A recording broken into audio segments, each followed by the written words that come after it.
dishwasher pods come in. Very interesting material choices. Wow, look at this local impoverished child who made a Jesus sculpture out of only 1 million diamonds and other precious gems. Guys, toss him a like, he doesn't have much else. Made it with my own hands. And oh god, what a toll it took on this poor young child. He does not look so good, man. Made this with my own hands.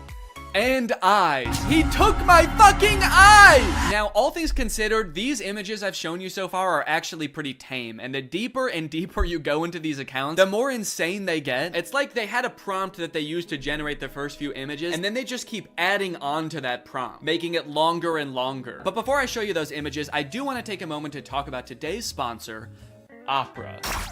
Opera is a browser that puts all default browsers to shame with its fun look and a ton of great features. And it's actually the browser I used to browse Facebook for this entire video, and let me just say, this thing browses Facebook like nobody's business. Just like AI images on Facebook, another thing ruining the usability of the internet is ads, plastered all over an article you're trying to read, trying to pry your attention away from what you're doing. I feel like I need blinders on sometimes when I'm using the internet. But Opera has an ad blocker built right into the browser. Just switch it on with one click, and suddenly web pages look so much nicer. Not to mention the fact that they also actually run smoother and faster with the ad blocker turned on. Like to listen to music while you're working? Who doesn't? I would be listening to music right now if I wasn't filming this video. That would be very distracting. Well, Opera has a music player built right into the sidebar of the browser, which works with Spotify, Apple Music, Deezer, Tidal, and more, so that you don't have to constantly be switching between apps. This makes me feel much more productive when I'm working to just have everything in one neat, tidy place. You also have the ability to take snapshots right within the app. You can add text, add stickers, turn it into a silly meme or a YouTube thumbnail. Then you can send them to friends using Messenger like Facebook Messenger, WhatsApp, and Telegram, which are also built right into the sidebar of the browser. If you're working on the go, as I often do with my trusty laptop, you can switch on the battery saver with just one click, extending your browsing time by up to an hour. So if you want to check out Opera, it's totally free. Just use the link in my description to download Opera today. Thanks to Opera for sponsoring this video, and thank you to you guys for checking out Opera. Okay, like I was saying, the prompts just seem to keep getting longer and longer. It seems like one of the big tricks that these accounts use to get people to engage with them is by including Jesus or other Christianity symbols in their images. So this account at first just posted Jesus in the sand. This guy sculpted this gigantic Jesus thing. Everybody thinks it's beautiful. The caption is, "Why don't pictures like this ever trend?" Clearly baiting people to engage with it and like the picture. But then after Sand Jesus, I saw Sand Jesus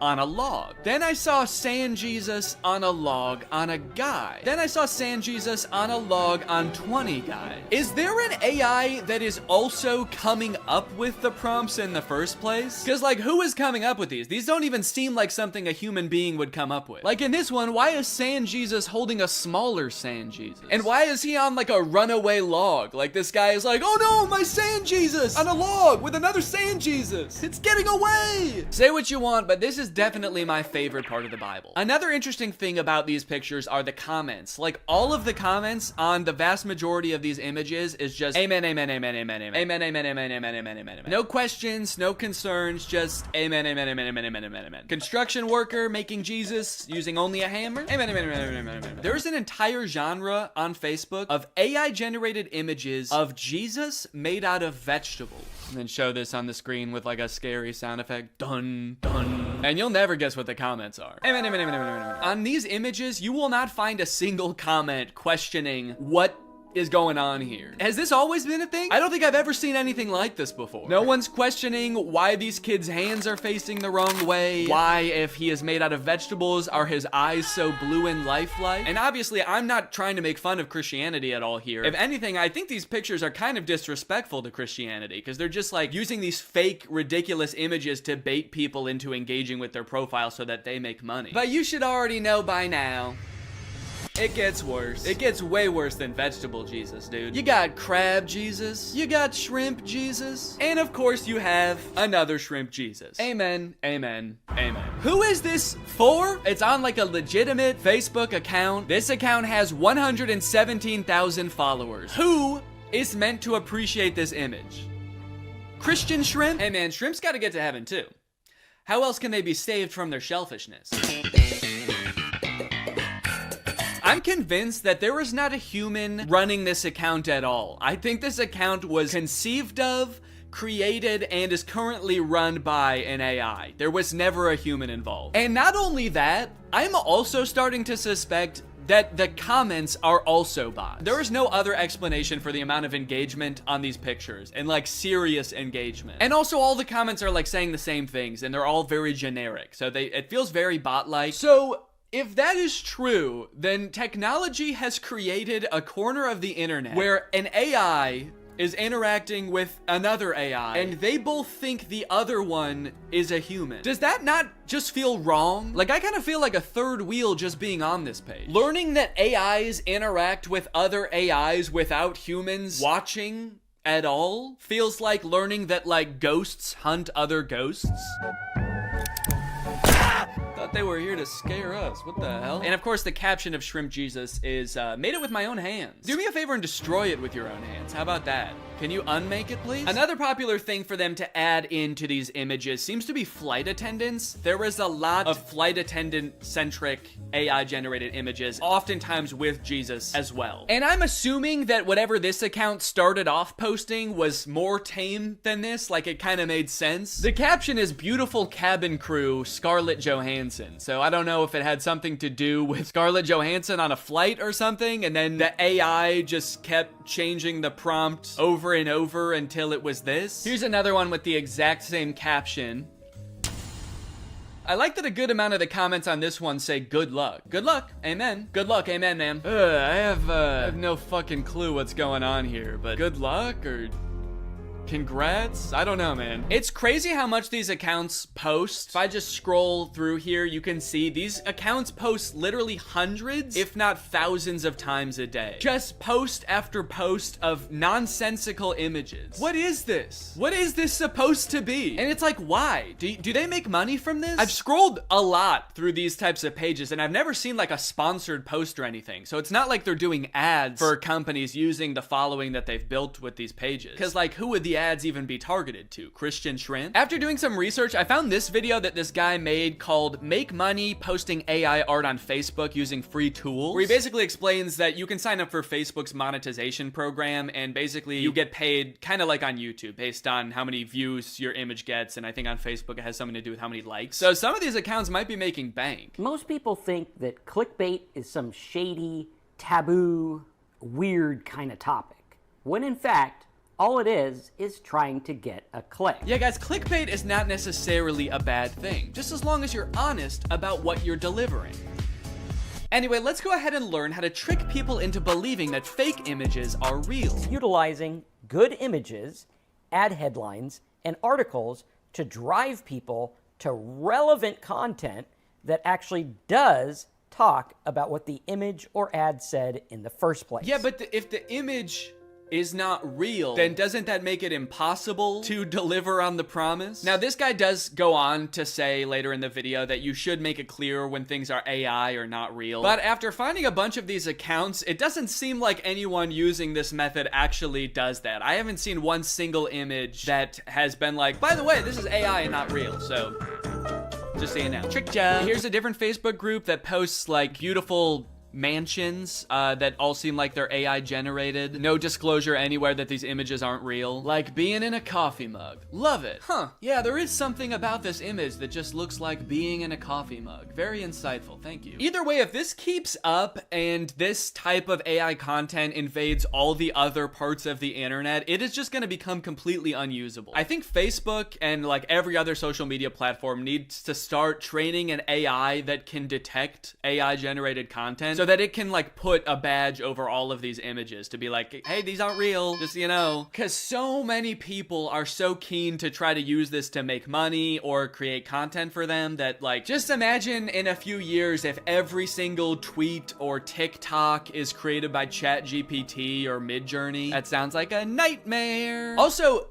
AI uses images and videos on the internet to train itself. So if like most of the images and videos on the internet become AI generated, and a lot of them look as bad as the ones that we've seen, isn't the AI just gonna get worse and worse? If it thinks that that's what real life looks like, what is its bad replication of that gonna look like? After I watched that one video, I started looking through a bunch of other videos on how to make money using AI, and there's a bunch of other ones that I think people should know about. This dude's video is called I Got AI to Create My Facebook Ads in 10 Minutes. The first few ways that he shows are pretty tame. It's just like using AI to create product photos using an existing product that already exists. The AI is just being used to enhance the photo, like change the background. But this next one is crazy. We'll drop our product URL in here, type in our target audience, which is females aged 18 to 45, and then we can hit next. And then it generated 2 ad copy examples that we can use. So he just gave this service the product description that he's trying to advertise. It came up with a script for him. And now it's going to use AI to have this random woman lip sync the AI generated dialogue. Spa day, meet the mocktail wash, my intimate savior and relaxation partner. I don't know who this woman is. I assume that she must have like licensed her likeness to this service. I hope she did. But even still, I feel like you have to be super careful as an actor if you're gonna be licensing your likeness to a service like this, because you could end up advertising anything, and that's kind of terrifying. Okay, here's another tutorial about a similar method. Today, I'm gonna show you how to make ads like this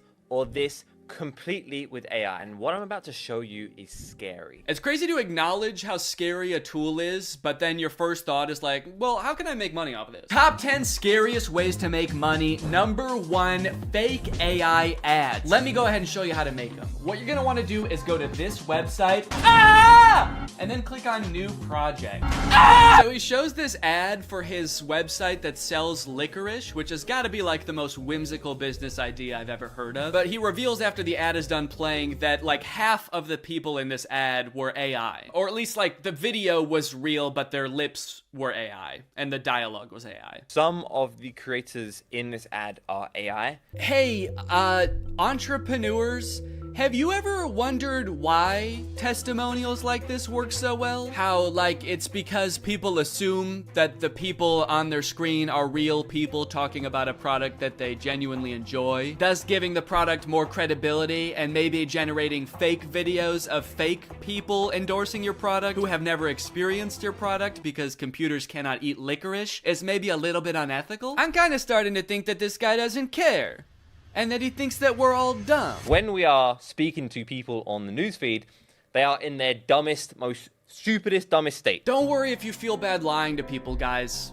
They're actually really dumb, so it's okay. Obviously, clickbait and scams and fake product testimonials have always existed and will always exist. It just sucks that it seems like it's becoming so much more accessible and a whole new generation of business owners are choosing to adopt the practice. AI is a really broad term, and in most cases it's a tool, and I've seen like artists use AI as a tool to improve their workflow, not just like using it to type in a prompt and use the result as an end product, but like use it like you would use any other tool in Photoshop. So if it's making artists' lives easier, I think that's one thing, but to use it to trick people or create the most bland or disturbing content I've ever seen on Facebook is super disappointing. And I'll be the first person to admit, like, it is cool that this technology exists. It's cool that computers can even generate such realistic, albeit horrifying images in the first place. But can we not just pause for a second to think about how doing stuff like this is gonna make nobody trust anything anymore? Or at the very least, the entire internet is just gonna become unusable because it's just gonna be bots interacting with other bots. Can someone make a movie like the movie Her, but it's actually just 2 robots falling in love and they both think that they're falling in love with a human? That's gonna be big with this new internet, dude. Anyways, I hope you guys enjoyed this video. If you're new here and you're not subscribed yet, make sure you subscribe and turn on my notifications to join Greg. Greg is what I call my subscribers, so if you're not Gregged up, go ahead and smash that subscribe button and absolutely obliterate the notification bell. I'll see you guys next time. Bye-bye. What's up, Greg? If you've seen my video about the Disney Channel original movie Zombies, then you know I have some deeply troubling feelings about that movie. It's a very poorly made, weird, cobbled together metaphor for racism, and on top of that, a lot of the lore surrounding the zombies doesn't make any sense. So I ended up walking away from that movie feeling like I had so many unanswered questions, which is why when I found out there are 2 more movies in this franchise, I was honestly thrilled. I could actually get some answers to my questions. They'll dive into the lore a little bit deeper. Then I watched the movie, and realized that was a very dumb assumption to make. This movie does not answer any of the questions that you might have had about the first movie. In fact, it introduces a whole bunch of new lore that like is even more confusing and also kind of contradicts with the lore from the first movie. Now, all of that might lead you to believe that this movie is gonna be really bad, like even worse than the first movie. But honestly, this movie is not that bad. Also, it has 100% on Rotten Tomatoes, so technically speaking, this is a perfect film. So strap in and get ready, because I don't know if you've ever seen a technically perfect film before, but this is what one looks like. The movie starts off right away, changing the lore that we all know. Welcome back to Seabrook, where belonging is everything. It wasn't always this way. There was a time when we had to protect ourselves. Right, we all remember that. In the first movie, you explained how the power plant blew up, zombies invaded the whole town and started killing and eating people. How could we forget? Legend has it that when the first settlers came to Seabrook, they found wild beasts with sharp claws lurking in the forest. Wait, so these beasts are different beasts? These are a different sect of beasts? Which sparked an epic battle. There was a war?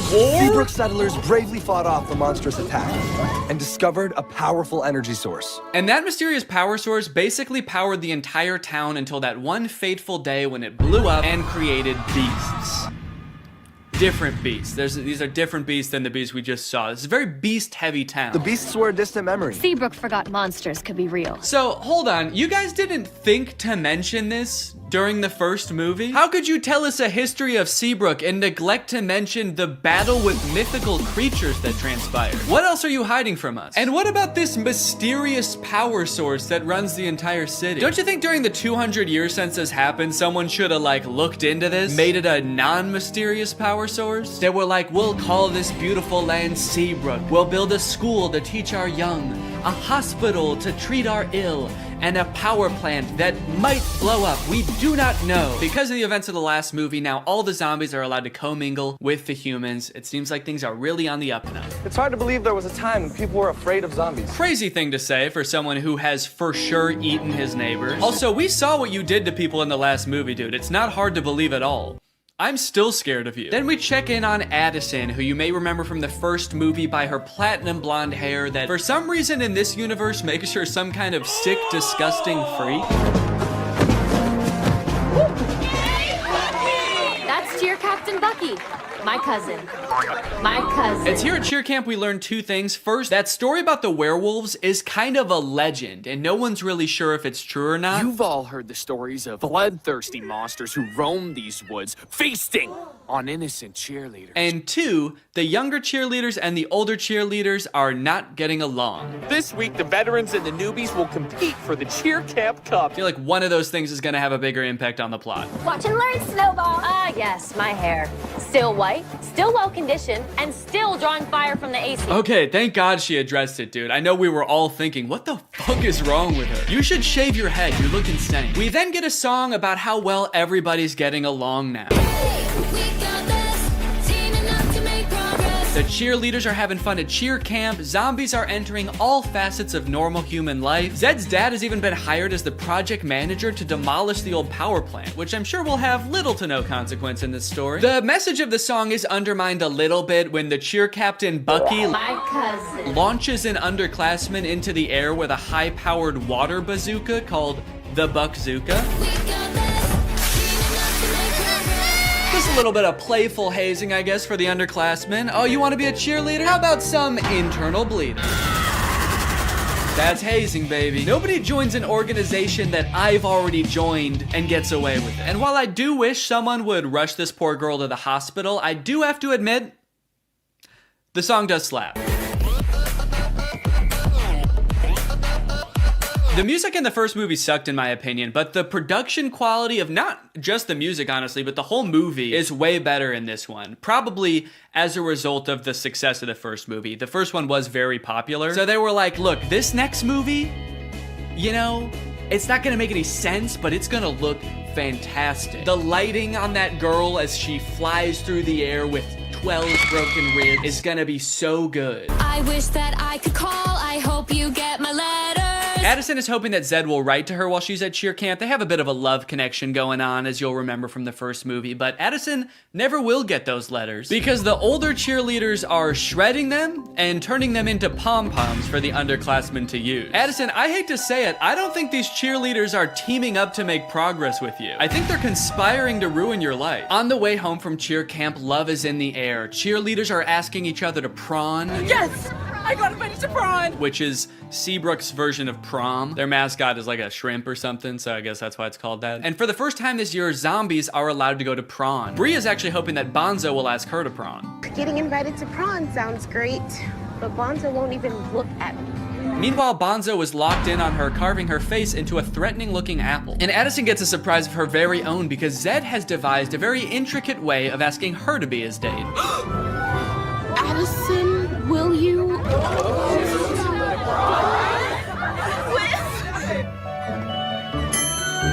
Zed! Uh-oh! Zed's not supposed to be there! He's supposed to be floating over there. Zed!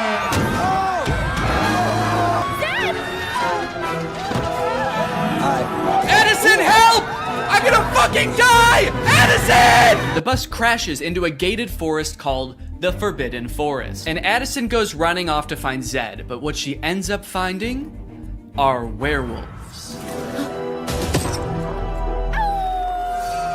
We're surrounded by werewolves. So here's where the movie started to lose me a little bit, and I know this is a perfect film, so this is probably something wrong with me, but I feel like when I look at these werewolves, they're not werewolves. They're just teenagers living in the woods wearing dead animals. You might be thinking, okay, these are people who are gonna become werewolves at some point. No, these are what the werewolves look like. They even go out of their way to show a full moon in one of the shots to be like, no, this is as werewolf as they're gonna get. These are outdoor teens with dead animals on. That's what werewolves are. And that's just how it is for the entire movie. And on one hand, I guess I understand because like true to form werewolves would probably be super expensive to do and make look good. But also, you guys didn't have to make a movie about werewolves. That was your choice. You already had a whole universe with zombies in it. You didn't have to add another creature. Or you could have kept the movie exactly the same as it is and just not called them werewolves. You could have made up a new creature. Just called them outdoor teens. It would have made sense. But no, you had to drag werewolves into this. You said this movie will be about werewolves. It will be an integral part of the story. And our costume budget will be $4. A few scenes later, a werewolf sneaks into the town of Seabrook and finds a drawing of like an actual werewolf that Zed's little sister drew, and he takes it back to the other werewolves and they all start making fun of it.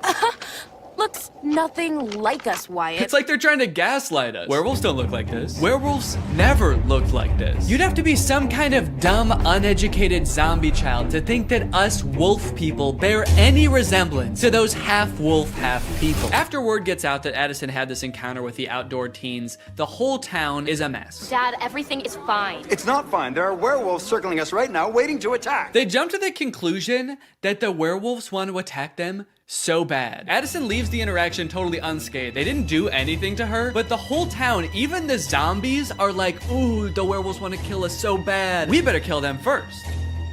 And eat them. Typical zombies. So the leaders of the town decide to reinstate all emergency monster laws. All anti-monster laws are reinstated.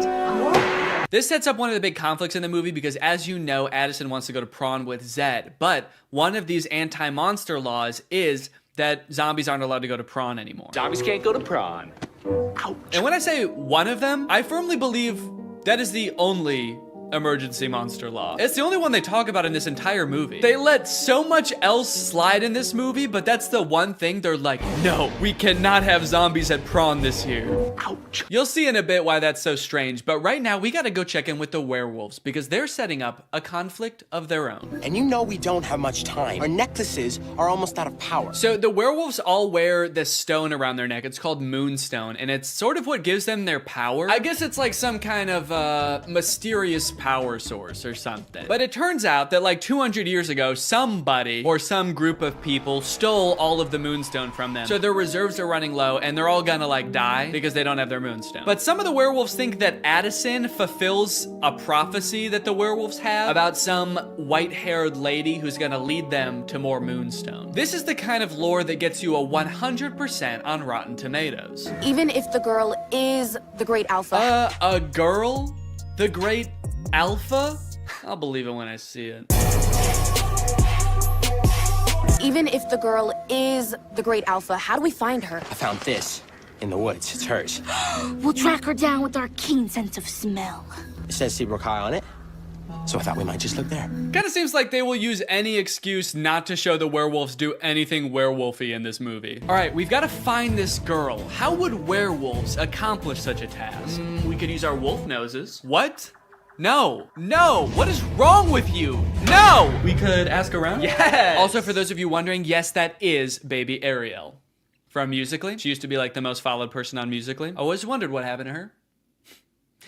Guess she lives in the woods now. We find the girl, and if she's the great alpha, she'll tell us where the moonstone is hidden. We go in the morning. We go tonight. That's right. They're not gonna wait around. They have to go tonight. So they march out of the Forbidden Forest, down the streets, and into Seabrook High, singing about how they own the night.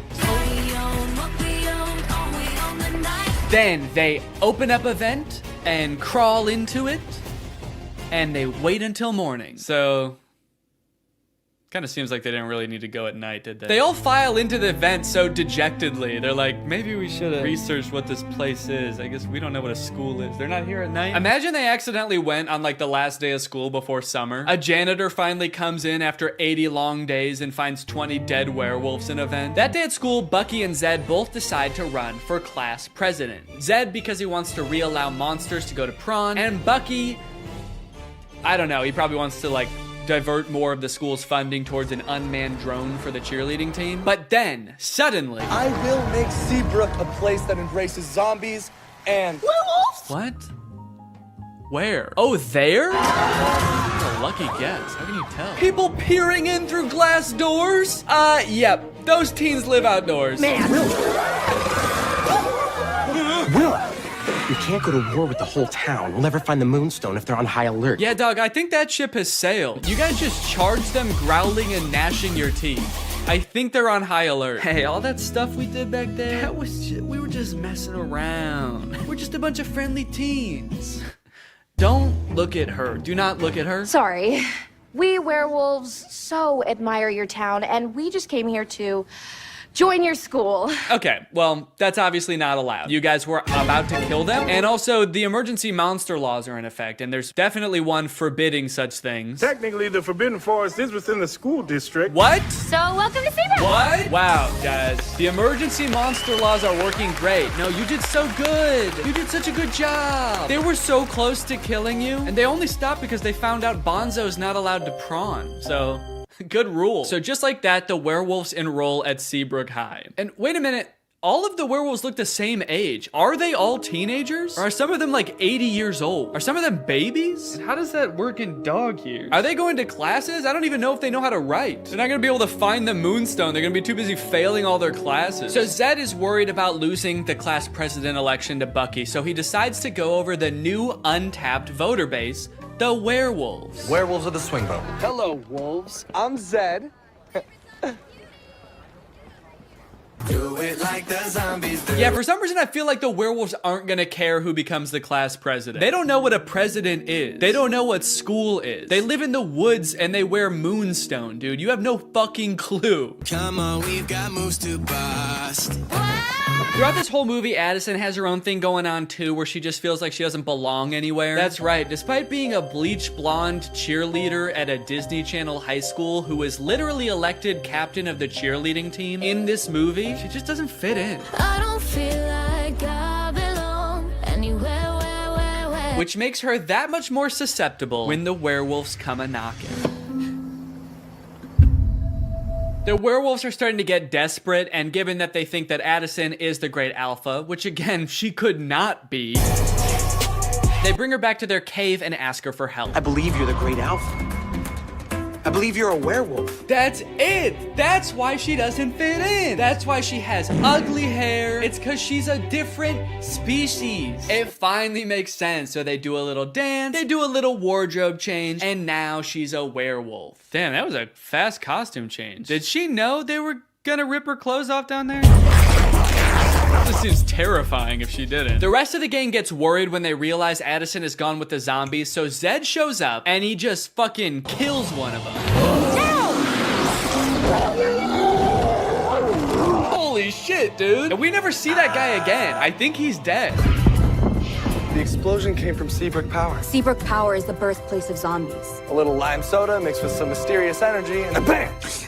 Zombies. Nice story, but it doesn't concern us. Nice story about you and your unknown electricity fuel, but we've got our own problem. We're looking for a mysterious power source. But it does concern you, Willa. That could be your moonstone, right? Oh shit, she's right. So for the rest of the movie, Addison is like pretending to be a werewolf. She shows up to school the next day and she's like, I'm a werewolf. I've always been a werewolf and I've always known I was a werewolf. Addison, if you ever expect to be cheer captain... Well, maybe I don't. Maybe I'm not meant to be cheer captain. Maybe I'm meant to be eating gerbils.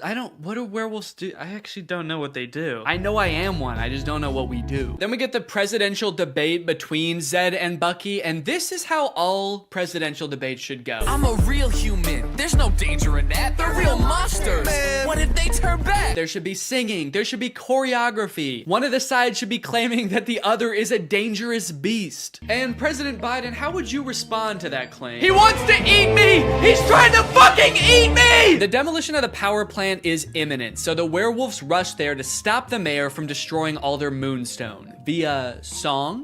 It does not go very well. Arrest them! Oh my god, dude, he said arrest them, not gas them. Colloidal silver. That'll tame those beasts. You know, for a government that just found out werewolves exist, they sure seem to have the exact chemical compound that would hurt them most. Colloidal silver shuts down their nervous system instantly. Just a hunch. Then Addison and the cheerleaders show up, and then Zed and the zombies show up, and now they're all singing, trying to convince the mayor to shut this thing down. Okay, at this point in the song, they're just having fun with it, man. They're just splashing around. I don't even think they're trying to convince the mayor anymore. He's not even in that part of the power plant. He's just standing alone in the main entrance now. You can hear music just vaguely echoing through the plant. Okay, I get it. I think I figured it out like 20 minutes ago, guys. Okay, so I've got good news and I've got bad news. The good news is they decide not to blow up the power plant. Stop the detonation. The bad news is the demolition guy accidentally does it anyway. Well, shut it off. I can't! And also, Addison finds out she's actually not a werewolf.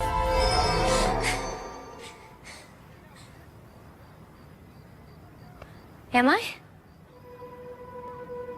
Bree's like, I don't know. They sort of just look like regular people to me. You look like a teenager who lives outside. She's not a werewolf. Oh, that's so embarrassing, dude. We all saw you act like a werewolf. You dressed up like one and everything, dude. No! Don't worry, this movie does end with them finding a way to access the moonstone underground. They transport it to Prawn, and then they dance all night in the iridescent glow of this mysterious power source that is surely exposing them all to a dangerous dose of radiation. And then at the very end of the movie, they hint at another sequel, which seems to have something to do with aliens. Weird. And that is Zombies 2. And now it's time to talk about our sponsor. This video has been sponsored by...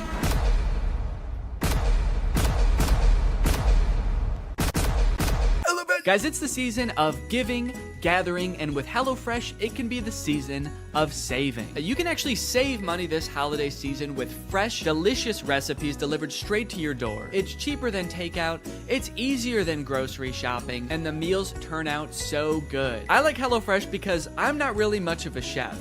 Okay, I don't really know how to cook well, but every time I cook HelloFresh, it ends up turning out great. Last night we had these Tex-Mex enchiladas, didn't take too long to prepare, turned out great. Honestly, best homemade enchiladas I've ever had, and I was the one who made them at home. I've got a lot going on. I've got a baby. I've got family visiting. It's a busy time of year. So sometimes it can feel impossible to get a good, nutritious homemade meal in, but not with HelloFresh. Can I let you in on a little secret? Some of their meals only take 15 minutes to prepare. How is that possible? Must be Santa. And guess what? HelloFresh is actually more than just dinners. They've got breakfast, they've got lunches, they've got snacks. So you can start skipping the grocery store for a variety of meals. HelloFresh is making life so much easier. So if you want to check out HelloFresh and for free breakfast for life, visit the link in the description or scan this QR code. One breakfast item per box while subscription is active. That is free breakfast for life with HelloFresh at my link. Again, this QR code. Don't use a different QR code, it won't work. Thank you to HelloFresh for sponsoring this video, and thank you to you guys for checking out HelloFresh. All right, thank you guys for watching this video. If you're new here and you're not subscribed yet, make sure you subscribe and turn on my notifications to join Greg. We are the fastest growing army on YouTube.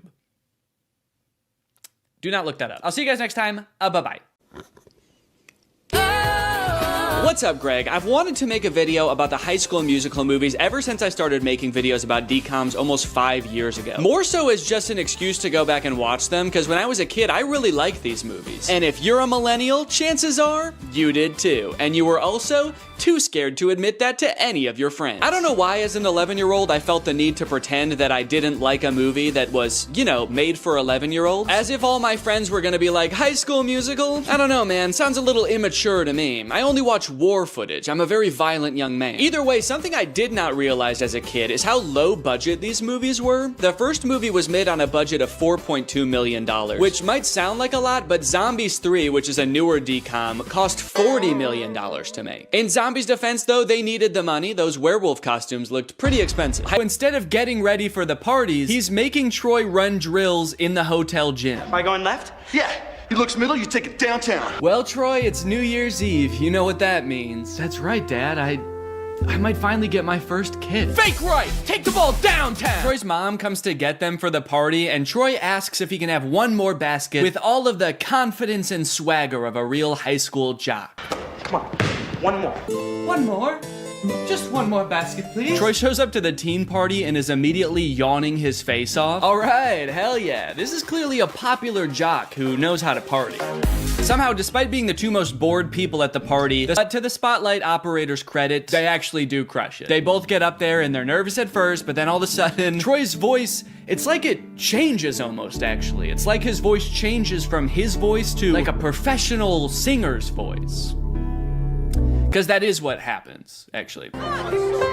Living in my own world. Now who'd have ever thought that? I think this might be like the most well-known High School Musical trivia, but for the vast majority of the first High School Musical movie, it's not Zac Efron's voice singing. He had a voice double. His name is Drew Seeley, and he never appears on screen in the movies. He also apparently didn't even realize how big of a movie High School Musical was, and forgot that he had done the vocals for the movie until it came on the TV while he was working a shift at P.F. Chang's. Apparently, he tried to convince his coworkers that it was really him singing in the movie, and no one believed him. It's kind of funny because the whole point of the movie is kind of like, hey, basketball guys can sing too if they wanna. But not this basketball guy, actually. You don't want to hear this basketball guy's voice. So they crush the song, and then, actually, I don't remember this scene. Yeah, I don't know what happens here at all. Looks like the teacher is about to maybe give some kind of speech about today's sponsor? This video is sponsored by the Pokemon Company International. And they've sponsored this video because they want me to share some very exciting news with you. A Pokemon Day celebration is taking place in Pokemon Trading Card Game Pocket right now. There's a new themed booster pack, Triumphant Light. And players can receive 3 booster packs for free just by logging in. And these booster packs, mind you, are guaranteed to contain at least 1 card of 4 diamond rarity or higher. By completing special missions, you can also obtain a unique display board, as well as Space-Time Smackdown packs, 500 trade tokens, 12-pack hourglasses, 24 Wonder Hourglasses, 24 Trade Hourglasses. Not to mention, at the end of March, ranked matches are coming to the game. So get your favorite decks ready and get ready to battle, baby. Pokemon Trading Card Game Pocket is a free-to-start game, available right now for download on iOS or Android. So go to this link or click the link in the description to join now. Log in, have some fun, and enjoy the Pokemon Day celebration. And now back to Troy. But unbeknownst to him, There's a new student at East High. I reviewed your impressive transcripts. I expect your light will shine very brightly here at East High. I don't want to be the school's freaky genius girl again. Freaky genius girl? What did you do at your last school? Troy notices that Gabriella is sitting in the back of their drama class, and not to be nitpicky, but this drama class scene lasts for 2 minutes, but the class happens in real time from start to finish in that 2 minutes. The bell rings. They sit down, the whole class gets detention, and then the bell rings again and they leave. How long is a school day at East High? Is it like 15 minutes? Troy shows Gabriella around, they catch up a little bit, and it is revealed that that's the funny thing about this movie, since it's a movie about a musical, there are several characters in this movie that are opposed to musicals. So it is a little jarring to see those characters seemingly completely unaware that they are literally singing and dancing right now. But on the other hand, I guess it would also be weird if they didn't sing when everyone else was. At the end, when they're all singing, we're all in this together, Corbin Blue's just standing around like... This is lame. There's 2 parts in the song though where Troy like stops rapping to sing from the heart about how he wants to do the musical. She makes this feel so right. Should I go for it? What do you mean she makes this feel so right? And should I go for it? Gabriella doesn't want to do the musical. It was your idea, and she said no. Don't drag her into this. This girl's making me crazy. No, you're crazy. You already were, and then you met a girl. That's what happened. Also, Zac Efron is 5'8", and presumably so is everybody else on this basketball team, because they're all like the same height, so how good exactly are they at basketball? Okay, come on. Wow, where'd he go? Pay no attention to the fact that as he turns the corner, he probably fully saw Troy like... Meanwhile, Troy's dad is just standing there like, huh, that's weird. Could have sworn I saw basketball. Now, when we see the auditions, it becomes immediately clear that while Ryan and Sharpay are basically made out to be the villains of this movie because they're so overprotective of their theater department, they are completely in the right to do so. Not because their audition is really good, which it actually is, but because everyone else's is so bad. It's hard to believe That I couldn't sneeze. It seems that no one else in this entire school can even sing. It seems like they actually don't even have a concept of what music is. So like, yeah, I would actually be hoping I got the lead too. It is funny how they all act like they can't sing, and then anytime there's like an actual musical number as part of the movie, every member of the student body sings their heart out like the Renters do. What's going on there? So Troy shows up to audition, and then Gabriella shows up too. I guess, turns out she actually did want to audition. I don't know. I don't know if Troy threatened her or what, but she shows up. But they are too late to the actual audition, so they don't get to audition in time, but they stick around afterwards and just sing an audition anyway. And Miss Darbus, the director, hears them and decides, you know what, you guys get a call back. Understandably so, she's working with a very small talent pool. Here comes 2 people who know what a song is. She's got to hold on to that. As you can see here. The pain is manifesting itself in Troy physically here, as he can't even shoot a basket without experiencing immense physical trauma. Aren't basketball players supposed to be good under pressure? Especially the captain of the team. Seems like this whole movie we've seen nothing short of the psychological unraveling of Troy, because he sang with a girl one time. Hey, we just had another team meeting. We just had another team meeting, man, and we just wanted to say... we forgot about JJ Buckets Jenkins, class of 1984. Does that change your mind? So later, Troy sneaks up onto Gabriella's balcony. Again, huge house, no explanation, to try to win her back. Okay. Yeah, I don't remember this part being so pitchy, but this actually is Zac Efron's voice. Here with you. Yeah, this is very uncomfortable. Can we get Drew Seeley in here, please? Start of something new. Pairs audition. Saying it's a pairs audition kind of implies like I would audition without you if I could. I guess Troy meant what he said earlier to the webcam. He really does not care about Gabriella. He just wants to be in the musical. Gabriella is not important. You might make the mistake like I did when I watched this as a kid of thinking this is kind of like a Romeo and Juliet story about Troy and Gabriella. And it is a Romeo and Juliet story, but Gabriella is not Juliet. Juliet is just the musical. Don't sing and dance with them like you learned a valuable lesson. Get out. If Gabriella dropped dead right now, you would dance on her grave. And that's High School Musical 1. Many people lovingly remember little Viking boy from the first High School Musical movie. And while he rocketed to stardom in the wake of the first movie, his troubled life and fall from grace has been the subject of many concerned Twitter threads in the 19 years since. Do you know why I pulled you over today, sir? Huh? I said, do you know why I pulled you over? You're all over the road. Huh? All right, you want to play tough, asshole? That's fine. Huh? All right, step out of the vehicle, take off that helmet. No, I can't take this off. It's a birth defect. It's part of my body. Are you drunk? I don't know, huh? Let's think about that. Does crack get you drunk? Let's think about that for a second. Let's all think. Does crack get you drunk? After 15 DUIs and 3 counts of kidnapping exotic animals, little Viking boy was sentenced to life in prison. Authorities claim that it's here he became head of an extremist religious cult. His followers helped him escape in 2023, and his current whereabouts are unknown. Although he does occasionally post to Instagram to frantically proclaim the end is near or post a brand deal. Every morning I wake up and I drink 6 bangs. High School Musical premiered to 7.7 million viewers, a record that has only been broken a handful of times in the nearly 20 years since. But one of my favorite things to come out of the success of this movie, which I totally forgot about until I was making this video, was the live concert. I forgot about this until I went to the library to check out the DVDs for the 3 movies, and they happened to have a DVD of the recording of High School Musical in concert. This feels pretty unusual even to this day for a Disney Channel movie to put together a live touring concert featuring the actual cast of the movie, selling out arenas with audiences in the tens of thousands around the world. But it wasn't the whole cast, actually. Zac Efron couldn't be there because he had a commitment. He was filming Hairspray at the time. So who did they get to fill in for him? Living in my own world, didn't understand. It's Drew Seeley! Drew Seeley! I'm sure they advertised the fact that Zach wasn't going to be there and Drew would be in his place, but I have to imagine every concert, there were like 1 or 2 kids that were like, what the fuck? Zach looks different in person. With all the success of the first movie, they had to crank out a sequel fast, which they did, releasing High School Musical 2 in August of 2007. And you might think it would be impossible for them to catch lightning in a bottle twice, but oh baby did they. What time is it? Sequel time. First things I noticed is that despite only a few months having passed from the events of the first movie, Troy looks drastically different. His hair is much darker, he has a different haircut so you can see his ears now, but most strikingly of all, his eyes have somehow become more blue. You actually listening? His eyes were already pretty blue in the first movie, but they're piercing in this film. It is scary. Get some contacts, you freaks. The class immediately erupts in celebration. They throw their papers in the air, start dancing around, and did Chad just kiss his teacher on the neck? Yeah, he just kissed Miss Darbus on the neck. That's too far. Luckily, it doesn't look like she cared. She's just vibing. Good to be chilling out.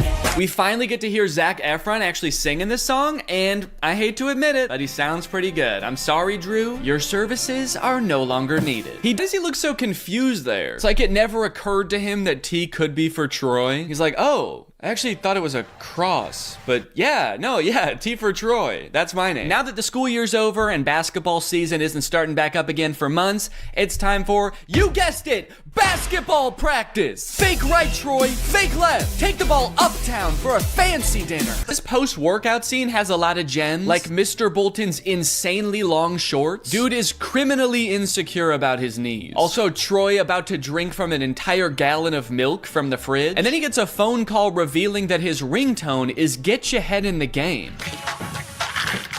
Uh-oh. Is that a real song in this universe? So in the first movie, it seemed like Sharpay might have had a little crush on Troy, but in this movie, she's got a big crush on Troy. She's like, he's the most popular guy in school, and I think I'm the most popular girl in school. It's a match made in heaven. So she pulls some strings at her family's country club to get Troy a summer job there. The only catch is Troy requests to get like the entire school hired, and somehow that works. So Troy shows up because they are just kids, so some of the insane demands things that their job is asking of them. It's just like, hey, can you show up to work on time and make sure you clock out at the end of your shift? And the entire student body of East High is like, we're in prison! They're not gonna pay us until we provide a service? What kind of dystopian universe is this? Mr. Fulton is 100% correct to be strict, by the way. Several times throughout this movie, he catches them doing things they're very clearly not supposed to be doing. I was a basketball recruiter and I saw that championship game. I would be more concerned and come back and win the game like nothing happened. And then also how they all sang a song after that. That's what I would be concerned about. But yeah, I'm sure he played well too. You know, between the two of us here, we pull a little weight over at the school.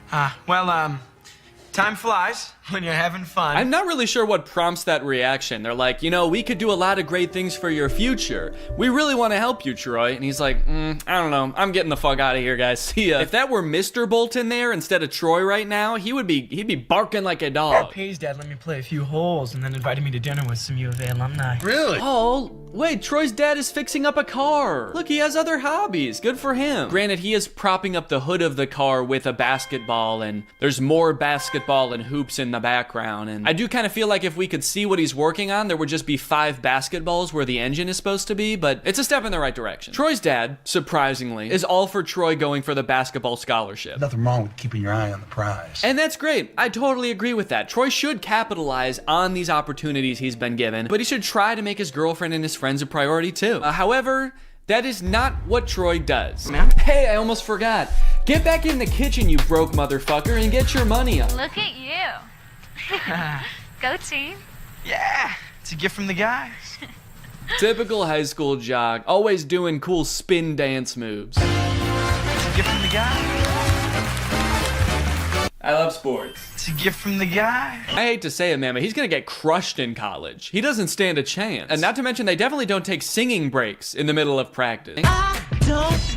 This song is great, but tell me why at the end of the song, Ryan and Chad are wearing each other's clothes. Because they don't ever address that. It's such a confusing part of the movie. Why did they change clothes? When did they get naked? So I was confused about this, so I actually went looking and I found an article where the 2 actors explained what happened. The outfit swap was actually suggested by director Kenny Ortega. Quote, he had the on-the-fly idea at the last minute, Blue said. We had already done 1 take of that scene and he did the usual thinking gesture and said, switch outfits. Bro was cooking.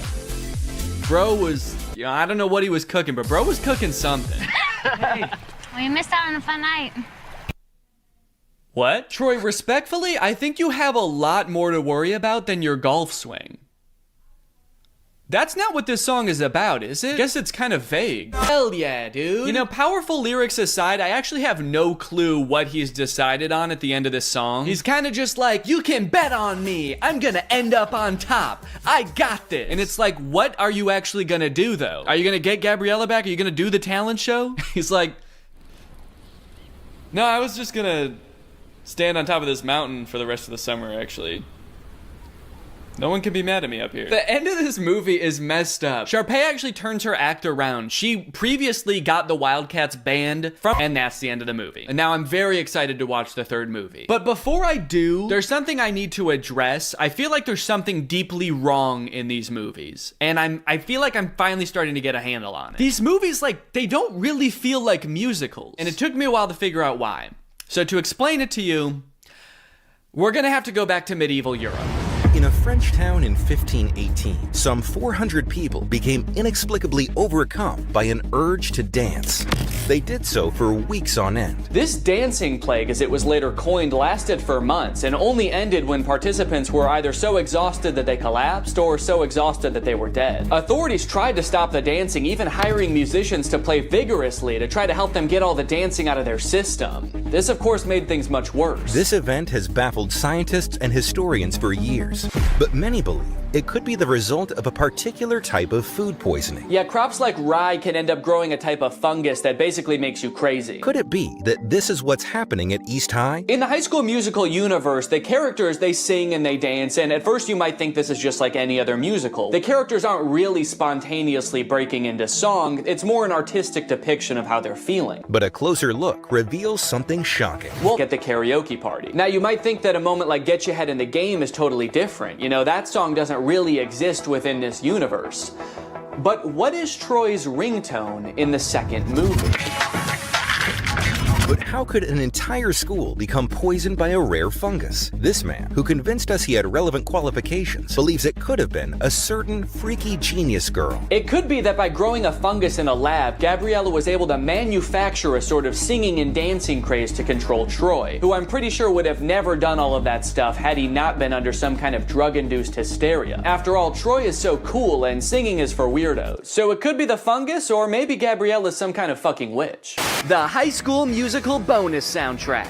Now's your chance to own the extended soundtrack, like Coach Bolton's Crisis. What's up, guys? I'm 16. I'm the new player on the basketball team. I'm really excited to play. Yeah, Mr. Bolton, we know it's you.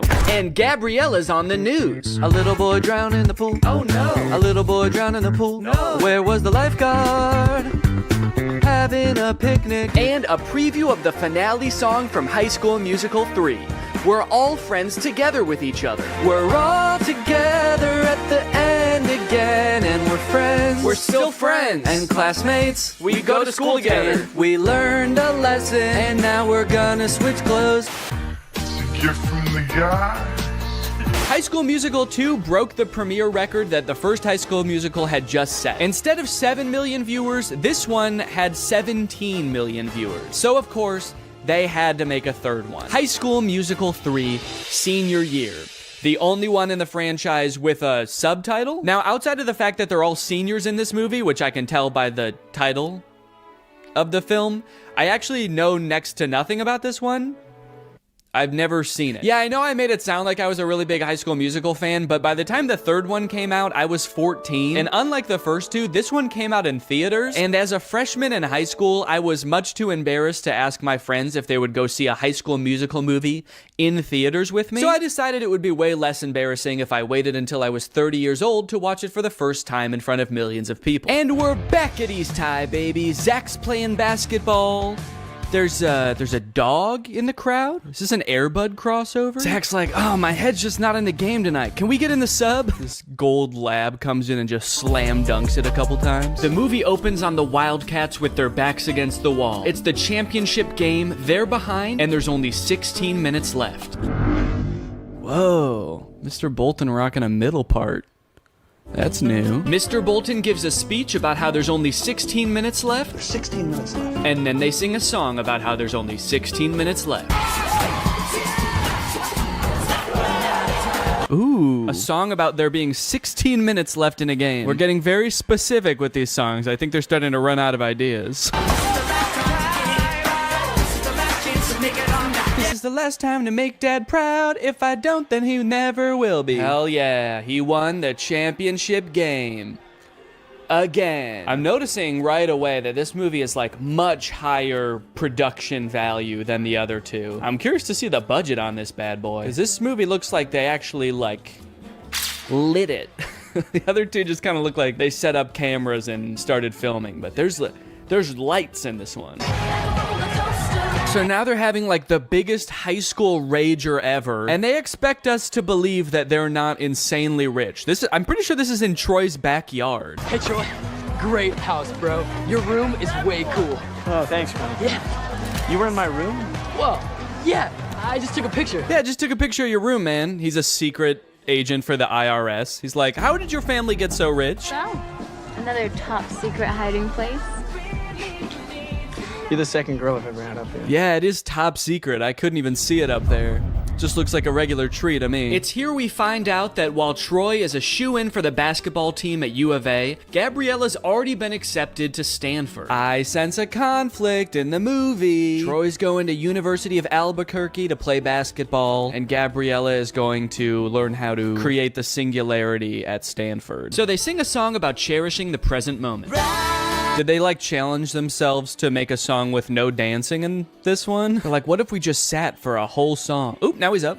Oh, that was it. That was the whole dance. Nah, it doesn't work with this song. Juilliard is considering 4 of you for 1 available scholarship. Sharpay Evans, Mr. Ryan Evans, Miss Kelsey Nielsen, and lastly, Mr. Troy Bolton.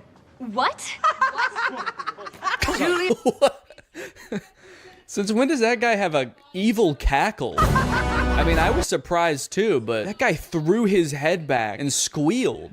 Did he submit his name to Juilliard as some kind of evil plan to get him killed? They're trying to come up with some ideas for the spring musical, which I'm just now realizing they write every year. Like, they don't do a pre-existing musical. They write their own musical every year. All of you will create it. That's why in the first movie they call Kelsey the composer. She literally writes the musical. Isn't that crazy? But to get some ideas, Miss Darbus asks the seniors about their future. Your future. It's easy. It's U of A. Hoops all the way. Yeah. Miss McKessie. Is University of Albuquerque like a really good school for basketball? I feel like I've never heard of them before. All the basketball players are like, we gotta get to U of A, man. It seems like that's just like the closest college that has a basketball team. Meanwhile, Gabriella's going to Stanford, Sharpay's going to Juilliard, and they're like, I don't know, we can go play basketball down the street. For the record, the reason I've never heard of the University of Albuquerque is because it's a Catholic liberal arts school that actually closed in 1986. So I guess these characters live in some sort of alternate dimension where it stayed open and went on to become a basketball powerhouse. Mr. Bolton. Mr. Bolton. Yeah, All of a sudden, he doesn't know if he wants to go to Juilliard or U of A. See, he really never did care about Gabriella. He just wants to sing. Somebody just let this kid sing. Just tell him it's okay. Imagine having everything. Jeez, that song started so abruptly. No intro, no build up. It's kind of scary. Oh, this is a look into some kind of strange alternate future where Troy chose neither basketball or Juilliard and became a stalker. I want that to be how this movie ends. Troy choosing between two incredible futures, and instead he just throws his life away. It's like, I can't decide. I don't fucking know. Miss D said that there's only one scholarship. There's two of us. Wait, they're doing this to compete for a scholarship? Not even just a place at Juilliard? If I know anything about these two, it's that they can both afford to go to Juilliard. Why do they need to take the scholarship away from somebody else? Which one do you think I should wear? Well, I've never been asked to a prom, but this almost sounds like an invitation. Did she say she's never been asked to prom? What about last year? They were dating last year. Troy didn't want to go to prom with her. His dad was probably making him run basketball drills. The only place you're going, Troy, is downtown with the ball. Make sure you bring the ball. Time for another song about how much Troy and Gabriella love each other. There's already like two very sentimental songs between these two. They are really setting us up for heartbreak, I feel. And also just spending like an unnecessary amount of time being like, these two are in love, okay? Don't forget that they're in love. That way, when whatever happens, we're gonna all be sad, all right? So that way, when Troy picks U of A and Gabriella gets hit by a bus, it's gonna be sad. I think they're gonna end up going to the same college. They couldn't possibly end this entire series by being like, they didn't actually like each other that much. They're just gonna call it quits. Where's our clothes? Yo, Rocket Man. Why do I feel like they're about to haze these kids? You know, we weren't just given these lockers. We had to earn them. Right. Oh, they're definitely about to haze these kids. Now drink this entire bottle of Absolute. That'd be a crazy twist in this movie. Just a little hazing. Troy is not better than doing some hazing. Oh, I thought I heard you. I was just making some snacks inside. Are you guys hungry? Only if it's your brownies. I've had them. Bring those out here. Did you take me after school to check out that tuxedo? Tuxedo? For what? For prom. Oh, honey. If that's what you call an invitation, you'll be dancing with yourself. He's like, okay. I wasn't inviting you. I'm gonna ask Miss Darbus. Then comes a song about getting ready for prom featuring, I think, the funniest moment in any of these movies. I think this tux is too baggy, too tight, it makes me look weird. Yeah, this movie's kind of funny, man. Makes me look weird. Do I want classic or vintage or plaid? I like that they're like, should I wear plaid or ruffles or a really old suit? And it's like, no, you should wear, just go to Men's Warehouse and ask for a prom tuxedo. Should I wear the ugliest thing that you've ever seen? No, just go. Just tell them you're going to prom and they'll just give you the most generic tux you've ever seen. Can't wait to remember. This reminds me of when I was a senior in high school and I was getting ready to go for prom, and I sang this song called It's Gonna Be the Night to Remember, and me and all my boys got dressed up in weird suits and danced around on the stage. This is kind of just like that, actually. Let's dance! Am I crazy, or is there like actually too much music in this movie? I feel like the plot is kind of moving at a snail's pace, because every 2 minutes there's a song, and it's like, here's what's going on right now. We're thinking about going to prom. We're Troy and Gabriella. We like each other. Also, the stakes feel very low right now. What am I supposed to be worried about right now? Troy is like, I don't know what college I want to go to. And Gabriella's like, I also have choices to make. I still have decisions to make too. And she has not elaborated. And so I don't know what I'm supposed to be worried about. Now they're at some kind of junkyard. Just hanging out at a junkyard as if we've always known that this is what they do. You see what happens when you do a show? You're like 5 people. Yeah, but what's so bad about that, man? We used to come here as kids, we'd be 10 people. Yeah, I remember that, because they used to talk about that in all the other movies, how they used to come to the junkyard. Take it back to the place where you know it all began. Finally, the boys are back at the junkyard. So that we had a song establishing that Troy and Gabriella are in love. Now we have a song establishing that Troy and Chad are friends. This kind of reminds me of senior year in high school when I danced around in the junkyard with my best friend, and we sang a song about how the boys are back. It's weirdly similar, actually. Oh. Whoa! The junk men who live in the junkyard are here. What's going on? What if Troy and Chad turn around and see them, and they're like, whoa, what the fuck, who are you? Maybe I'll just stay here next year. Stay in Albuquerque? That makes no sense. And why do I always have to make sense? Why do I always have to make sense? Why can't sometimes I just say, What are you gonna, tell me about this? Juilliard. The only dad to ever be pissed off that his son is getting considered for a scholarship at one of the most prestigious colleges in the country. Hey. Troy, come on. Ah, damn, he's too fast. Get back here. The director for that scene was like, okay, how could you guys like run away but also walk away at the same time? Oh no, he's going crazy again. Painful basketball time to scream and shoot some hoops. I like that little pouty dance up the stairs. Okay, Troy, for this one, you're a pouty toddler. Now you're a crab.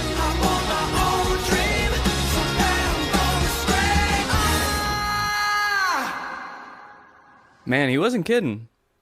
He was really gonna scream. Well, now that he did it, I hope he can figure out what he's gonna do.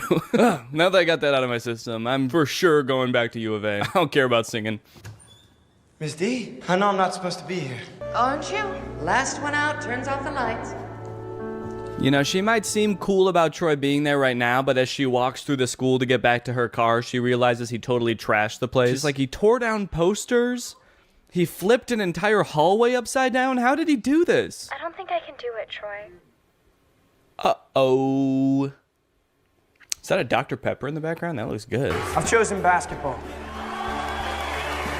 But I've also chosen theater. The University of California, Berkeley. Okay. I'll be honest, I did not know that was an option. They made the Mr. Beast logo.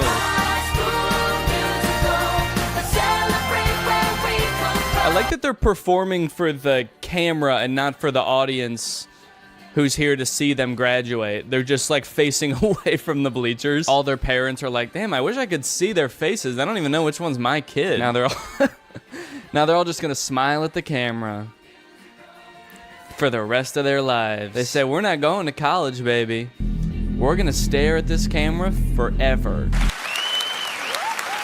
And that's it. That's High School Musical, baby. As far as endings go, I think they did a decent job with a nearly impossible task. It's a Disney Channel movie, so it's not like they can just like make everybody break up and go their separate ways at the end of the movie. That would be too sad, obviously. But they also can't make everybody just go to the same college and do the same thing, because that would be unrealistic. So it leaves the door open. My only issue is that in doing that, they kind of don't really provide any closure. Feels like they kind of just pushed Troy's decision of what he wants to do with his life further down the road. But if you are looking for some closure for Troy, I might have something that helps. I mentioned earlier that the character of Troy was inspired by one of the writer's real high school teammates. But when I read that for the first time on Wikipedia, I was surprised to find that that teammate has his own Wikipedia article. And that's because that classmate, Lynn Swan, went on to be a professional football player, playing for the Pittsburgh Steelers and winning the Super Bowl 4 times. This man is the real-life Troy Bolton, and that might be the least interesting thing about him. In fact, he might not even know. It really helped you in your game. All the things that ballet taught you, you applied that to the football field. Touchdown, Pittsburgh! Did you catch any flack from your teammates about taking ballet? I mean... Oh, always. It's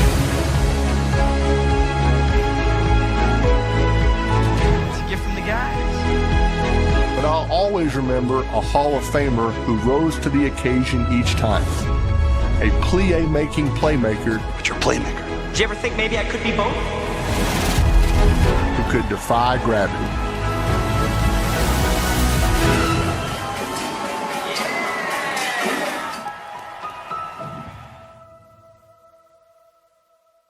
What's up, Greg? New technology truly fascinates me. A new gadget being introduced to the world has the potential to change the way we live, learn, and communicate. Or, more interestingly, it could flop and become a laughingstock of the internet.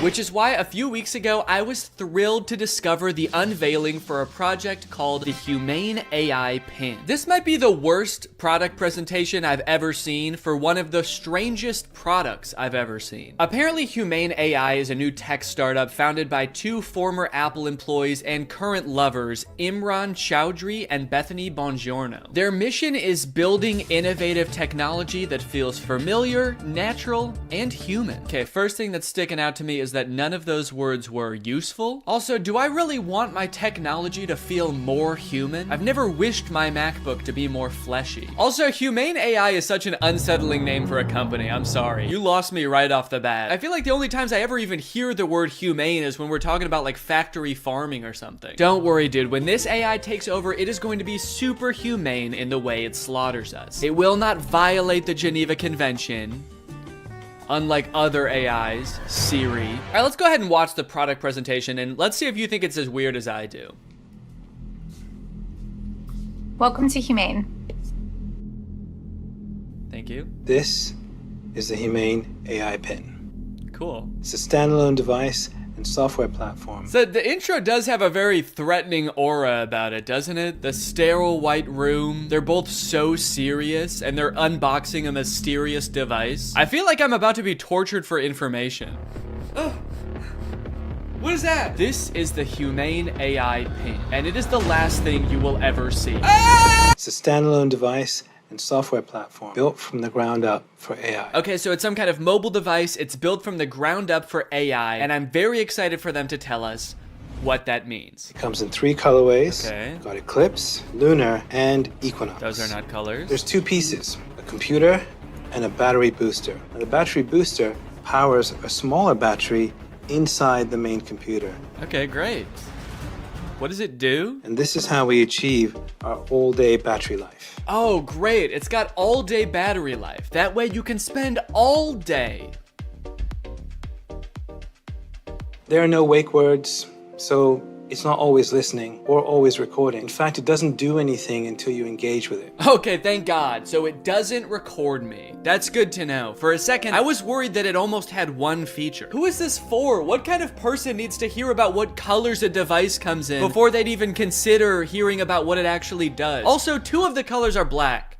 You designed 3 colors and 2 of them are black. You couldn't come up with a 3rd color? Also, I'm sorry because I know that not everyone is super comfortable in front of a camera. It's not a skill set everyone has. But maybe you guys should have like hired a spokesperson or something instead of letting the world's 2 sleepiest CEOs do this product demo. Now, the battery booster powers a smaller battery inside the main computer. Are they okay? This thing has all-day battery life. That's because it actually feeds on your life force. I've had mine on for 3 months, and you probably can't even tell the physical toll it's had on me. And your engagement comes through your touch, voice, gesture, or the laser ink display. Whoa, wait, okay. Holy cow. We have a feature. It actually does something. I will admit I was not expecting that. Why didn't you lead with that? I mean, I don't know what that is or what it does, but at least it's something. It looks futuristic. I don't know about the name laser ink display though. That doesn't sound very futuristic. The laser ink display. Sounds like a printer. It also comes with its own connectivity built right in. Our own Humane network, connected by T-Mobile. Our very own network.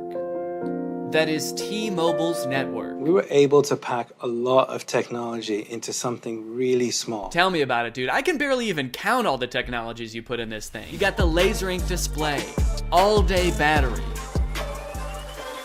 Black, is that a technology? They continue for a while just using buzzwords and vague expressions to explain what this thing does, until like 3 minutes into the video when they finally give us a demonstration of something tangible this thing can do. Play the song How Music Makes You Feel Better. Doesn't look like it's making him feel better. We've partnered with Tidal, which you get out of the box. Okay, finally, we know one thing it can do. It can play music. And not just how you would normally listen to music either. You can give it little riddles to try to figure out what songs you want it to play. Play music written by Prince, but not performed by Prince. Give me songs written by first-born left-handed British women who have never been to Ibiza that weren't released on weekends or holidays. Can Alexa do that?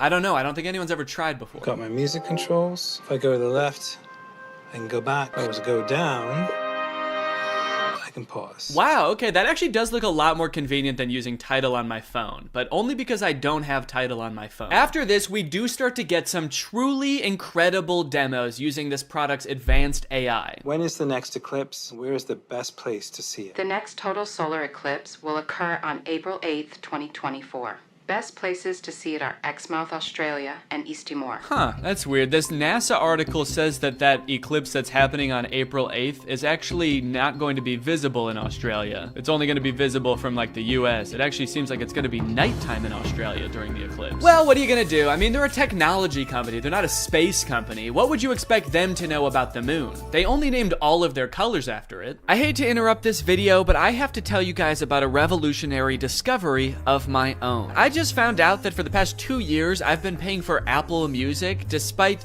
not having any recollection of ever signing up. I don't use Apple Music, but nevertheless, I've paid them like $200 without ever even having used their service. I think this is a pretty relatable issue in this age of subscription services. And something like this could be happening to you too, but luckily, today's sponsor, Rocket Money, is here to help. Rocket Money is the personal finance app that helps you cancel subscriptions, lower bills, and manage your money better. Rocket Money is super helpful with things like my recurring Apple Music charge, because not only does it help you identify recurring charges, it also helps you cancel them. You can actually cancel subscriptions right within Rocket Money's app with just a couple of taps. You don't got to worry about navigating the service's own website. You don't got to worry about pesky customer service calls. Here's why I think this is going to work for you, because Rocket Money has saved its customers an average of $720 a year, with over $500 million in canceled subscriptions. So to save more and spend less, join the over 5 million members using Rocket Money today. Go to rocketmoney.com/Danny or click the link in the description to get started today for free. And you can also unlock even more features with premium. That's rocketmoney.com/Danny to get started for free. Thank you to Rocket Money for sponsoring this video. And now back to said video. How much protein? These almonds have 15 grams of protein. Great. Those almonds for sure do not have 15 grams of protein. An entire cup of almonds has 20 grams of protein. This dude was holding like 9 almonds. Did I think he was asking about his whole hand? Because that actually might be accurate. I'm gonna eat it. Enjoy it. Guys, I hate to say it, but I don't think your thing works. You only asked it to do a couple things and it got 2 of them wrong. He does do a demo where he sends a text later in the video and that seems to work. Tell Andrew I'll be there later tonight. But to be fair, we never see the person receive the text. I got a weird text from Imran that just says, learned how to go potty big boy style. Interestingly, after people started to realize that all of the information in this demo was wrong, they actually re-uploaded the video pretending that the pin gave the correct answer the entire time. How much protein? A half a cup of almonds has 15 grams of protein. Don't believe it. That's humane propaganda. The AI pin allows you to shop in the real world. How much is this online? This is $28 online. Great. buy it. That one is super confusing. It doesn't give you any information on where it's getting that price, where you're buying it from, when it will arrive. I feel like you need to give it at least some specifics, otherwise it's definitely gonna mess up your order. Go ahead and buy this book. Sending to Sudan.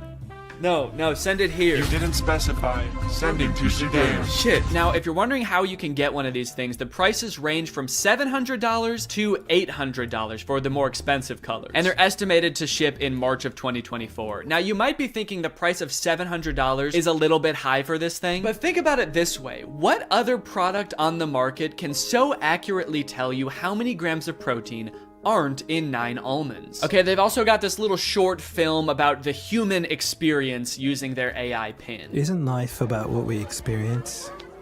What we smell? Can I eat this?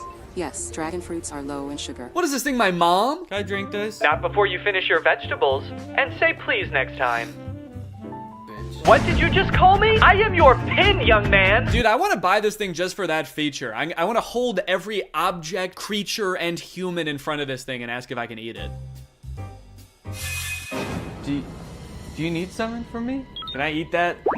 Analyzing. Oh, no, you can't eat me. I'm a person, so. High fat content detected. Rude. 1 gram of protein detected. That can't be right. Tiny balls detected. All right, what the hell? Enjoy it. Yes, yummy. Wait, stop. No, you cannot eat me. I'm a human. All right, man, who do you think I'm gonna trust? You or my $700 pin? Last time I checked, this pin doesn't have tiny balls. This thing tells me what to eat, when to eat. It even suggested this very fashionable outfit I'm wearing today. Is that why you're not wearing pants? They're in Sudan. What we hear? Hey, what should I get here? What is this interaction? Who are those people? Does he know them? Man, if he's in a different country where he doesn't speak the language, I would not trust that pin. Based on everything we've seen so far, who knows what it's saying to these people?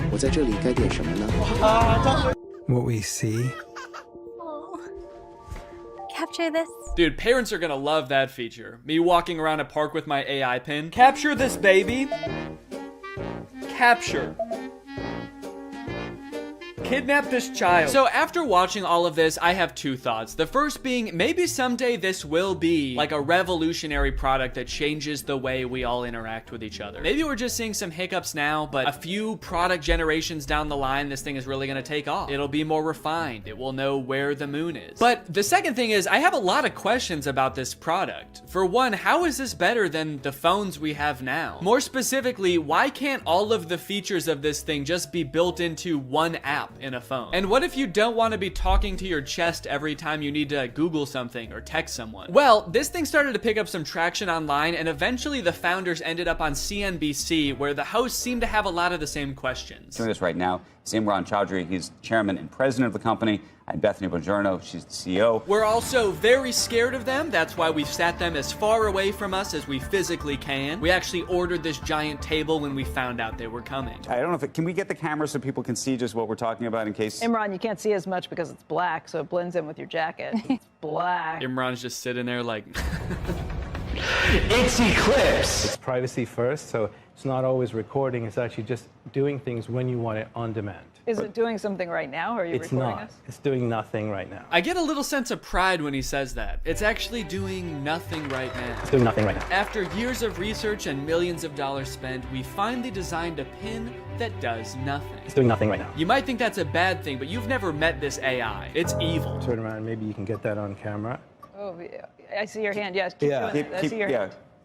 Can you see what's that? Yeah, what's that telling you? Oh God, dude, I do feel for him. I mean, these people are not like media trained, I feel like. They really should have hired a professional spokesperson, because I feel like they're just so out of their depth.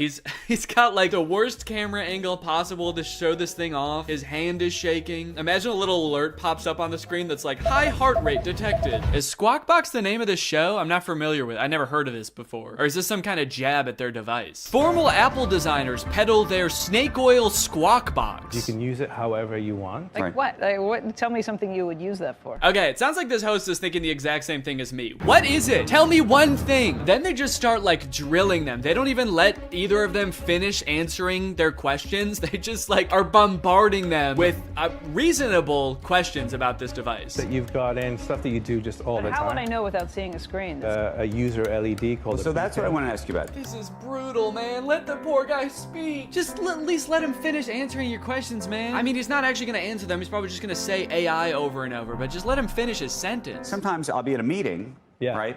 And I'm sneaking under the desk to look at my email because that's, and I can't say, hey Siri, tell me my email. I mean, that's actually a really good point. The only way to interact with this device is to talk to it or to use this weird, clunky laser jet display, which I don't even think you can type on. So if you want to text someone, you have to say it out loud, which just does not seem practical at all. So is this device gonna revolutionize technology as we know it? There's probably only one way to find out, and that's that I'm gonna have to buy it and review it when it comes out. So let me know if you guys want me to do that, and maybe I will. I hope you guys enjoyed this video. If you're new here and you're not subscribed yet, make sure you subscribe and turn on my notifications to join Greg. I'll see you guys next time. Bye-bye.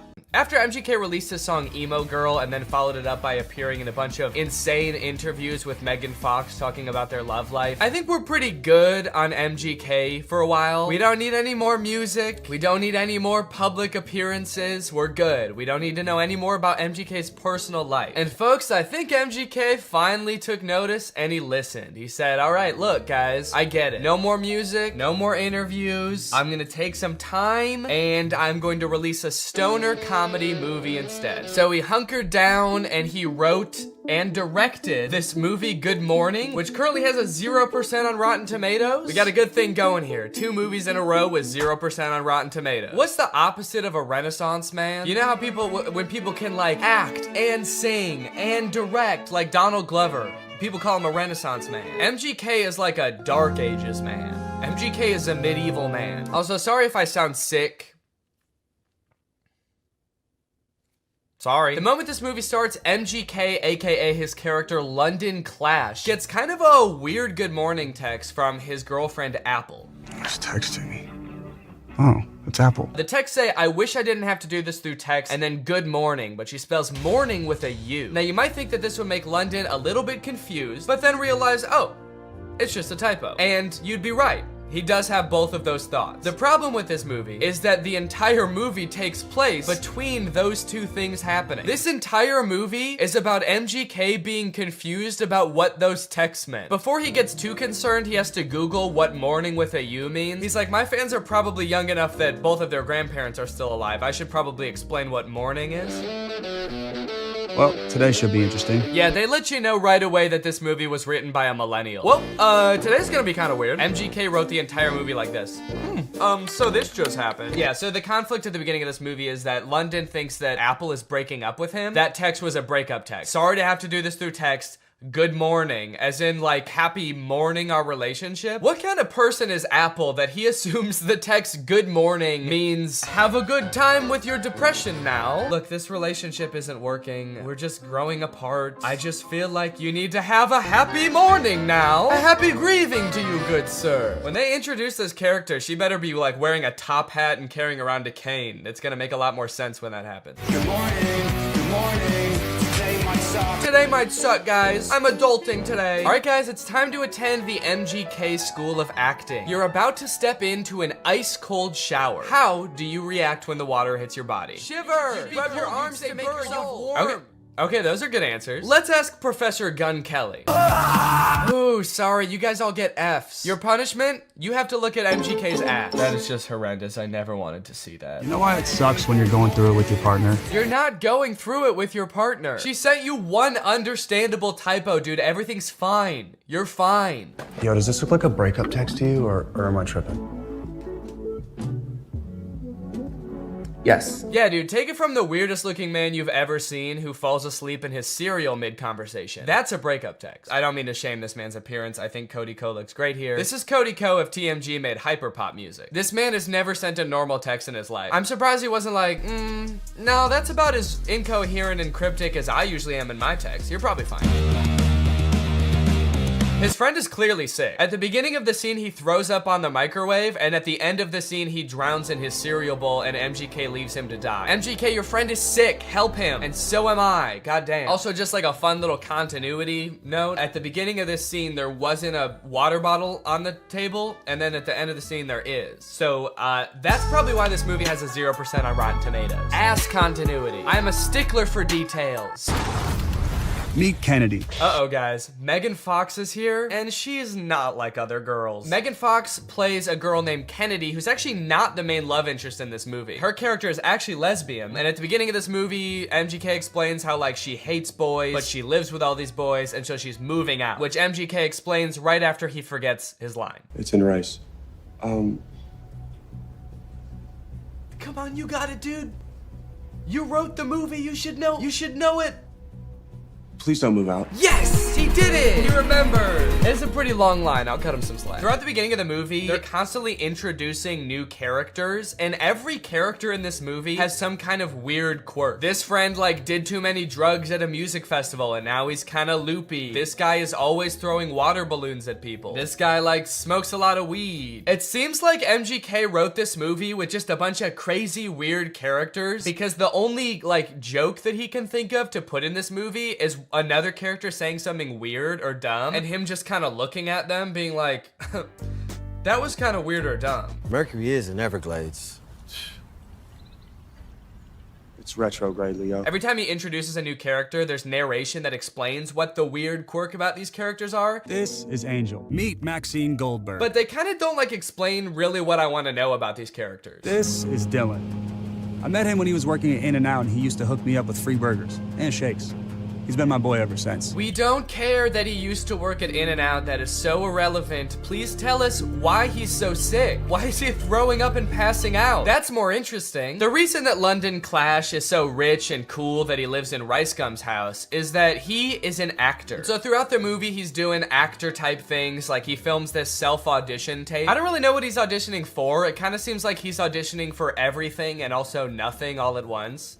Okay, this is my impersonation of Draco Malfoy. Looking for drugs. Where's the pot, Potter?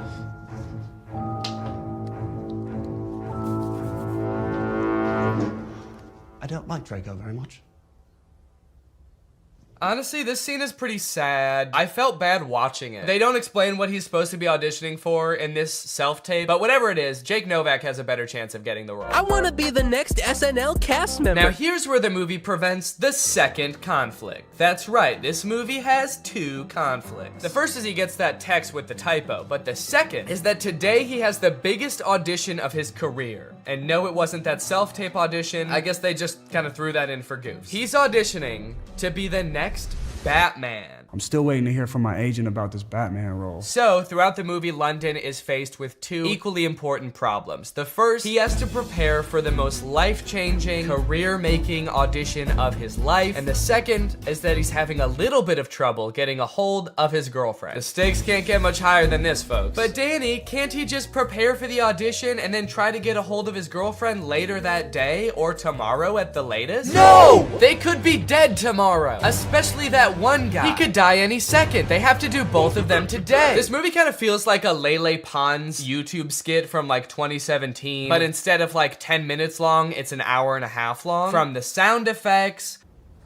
to the uncomfortable silence between every spoken line in this movie. Why would you give me goat milk? I watched an interview. You said you like goat milk. I can't tell if they're using the awkward silence for like comedic effect to like really hammer home that like, these guys are kind of weird. Or if the silence is more just because nobody knows their lines very well. There's another option that they added in all these pauses in the movie because we're supposed to be laughing at the things that they're saying in the movie. So they added in nice little pauses for us to laugh. She left with the dude? A buff dude. And they had bags. And yes, they left together. In fact, it kind of feels like, have you ever seen people who have edited The Big Bang Theory so that it doesn't have the laugh track to show how like bad all of the jokes are? Who are you? Oh, I'm Denise, the new assistant manager. That's kind of what this movie feels like. Are your eyes all watery? Because I'm high. That's way better. Bazunga. It's so fitting that this movie feels like a bad YouTube video from 5 years ago, because I'm pretty sure they filmed this at Rice Gum's old house. Did something happen in that house? Is there like a curse? 100 years ago, one of Hollywood's earliest YouTubers died in that house, and now all the content that's created there is cursed to be mad disappointing. Okay, so now they got to investigate what's happened to Apple. London's phone is broken, so he can't contact her, so the only thing he can do is go looking for her. So he goes to the last place she was seen and talks to Pete Davidson. Did you see Apple? Yeah, she was just here like 2 minutes ago. Did she say where she was going? You know what? She did. She actually... No, are you fucking crazy? You guys never talk to me. I mean, the only reason you know my name is because it's on my name tag. Right there. B-E-R-R-Y. Barry. Pete Davidson feels like he's not really invested in this movie at all. He breaks the fourth wall a little bit too much in this movie. He reads his name tag like he's making fun of the fact that it doesn't say Pete Davidson. He's like, Barry? That's not my real name. My real name's Pete. It's funny because I'm very clearly Pete Davidson and not some guy named Barry who works at a valet stand. There's also a scene later on in the movie where he looks directly into the lens of the camera. I think they could have cut that out. Well, talking to Pete Davidson, sorry, Barry. It's just so funny that he's pretending to be Barry. Talking to Barry didn't get him any leads, so I guess that means now it's time to go to his audition. No, sorry. Sorry, he breaks into Apple's house to find clues? Find clues, please. Find clues of what? What might she have left lying around that would indicate whether she made a typo this morning or not? They find a bag of her fingers? She was missing her fingers this morning. That's why she fucked up the tags. Oh. We should probably call the police, right? I'm not breaking into my girlfriend's house.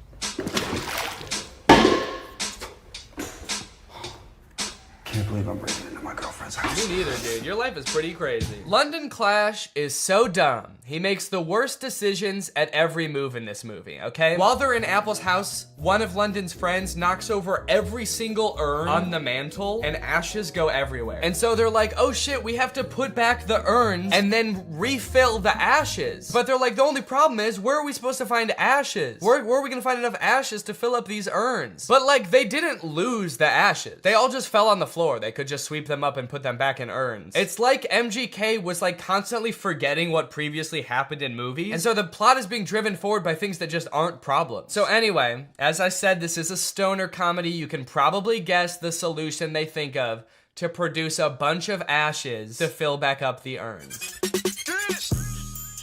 I'm a stoner. Yep. They're gonna smoke a bunch of weed. Bunch of weed. This movie's crazy. They're gonna smoke a bunch of weed. Well, at least this dumbass plan that doesn't make any sense is gonna result in like some crazy shit happening, right? Something funny's bound to happen now, right? Wrong. They just spend like 10 minutes having a boring ass smoke session on the couch, and then one of them tries to talk to a lobster. They really sat around writing this movie and were like, what's the craziest thing that could happen while we're high? And then settled on talking to a lobster. You know, since weed is legalized in a lot of places like California, where they filmed this, I feel like stoner comedies aren't nearly as like interesting or edgy as they used to be. You know, smoking used to be kind of like a fringe culture. It doesn't really feel like this is like, it's like that crazy or funny anymore. This is a scene of 4 adults sitting around a living room and obeying the law. Why did you spell it like that? It's a typo. Oh my god, it was a typo all along? Who would have guessed that? So I guess now the movie can end now, right? The movie can't end now, right?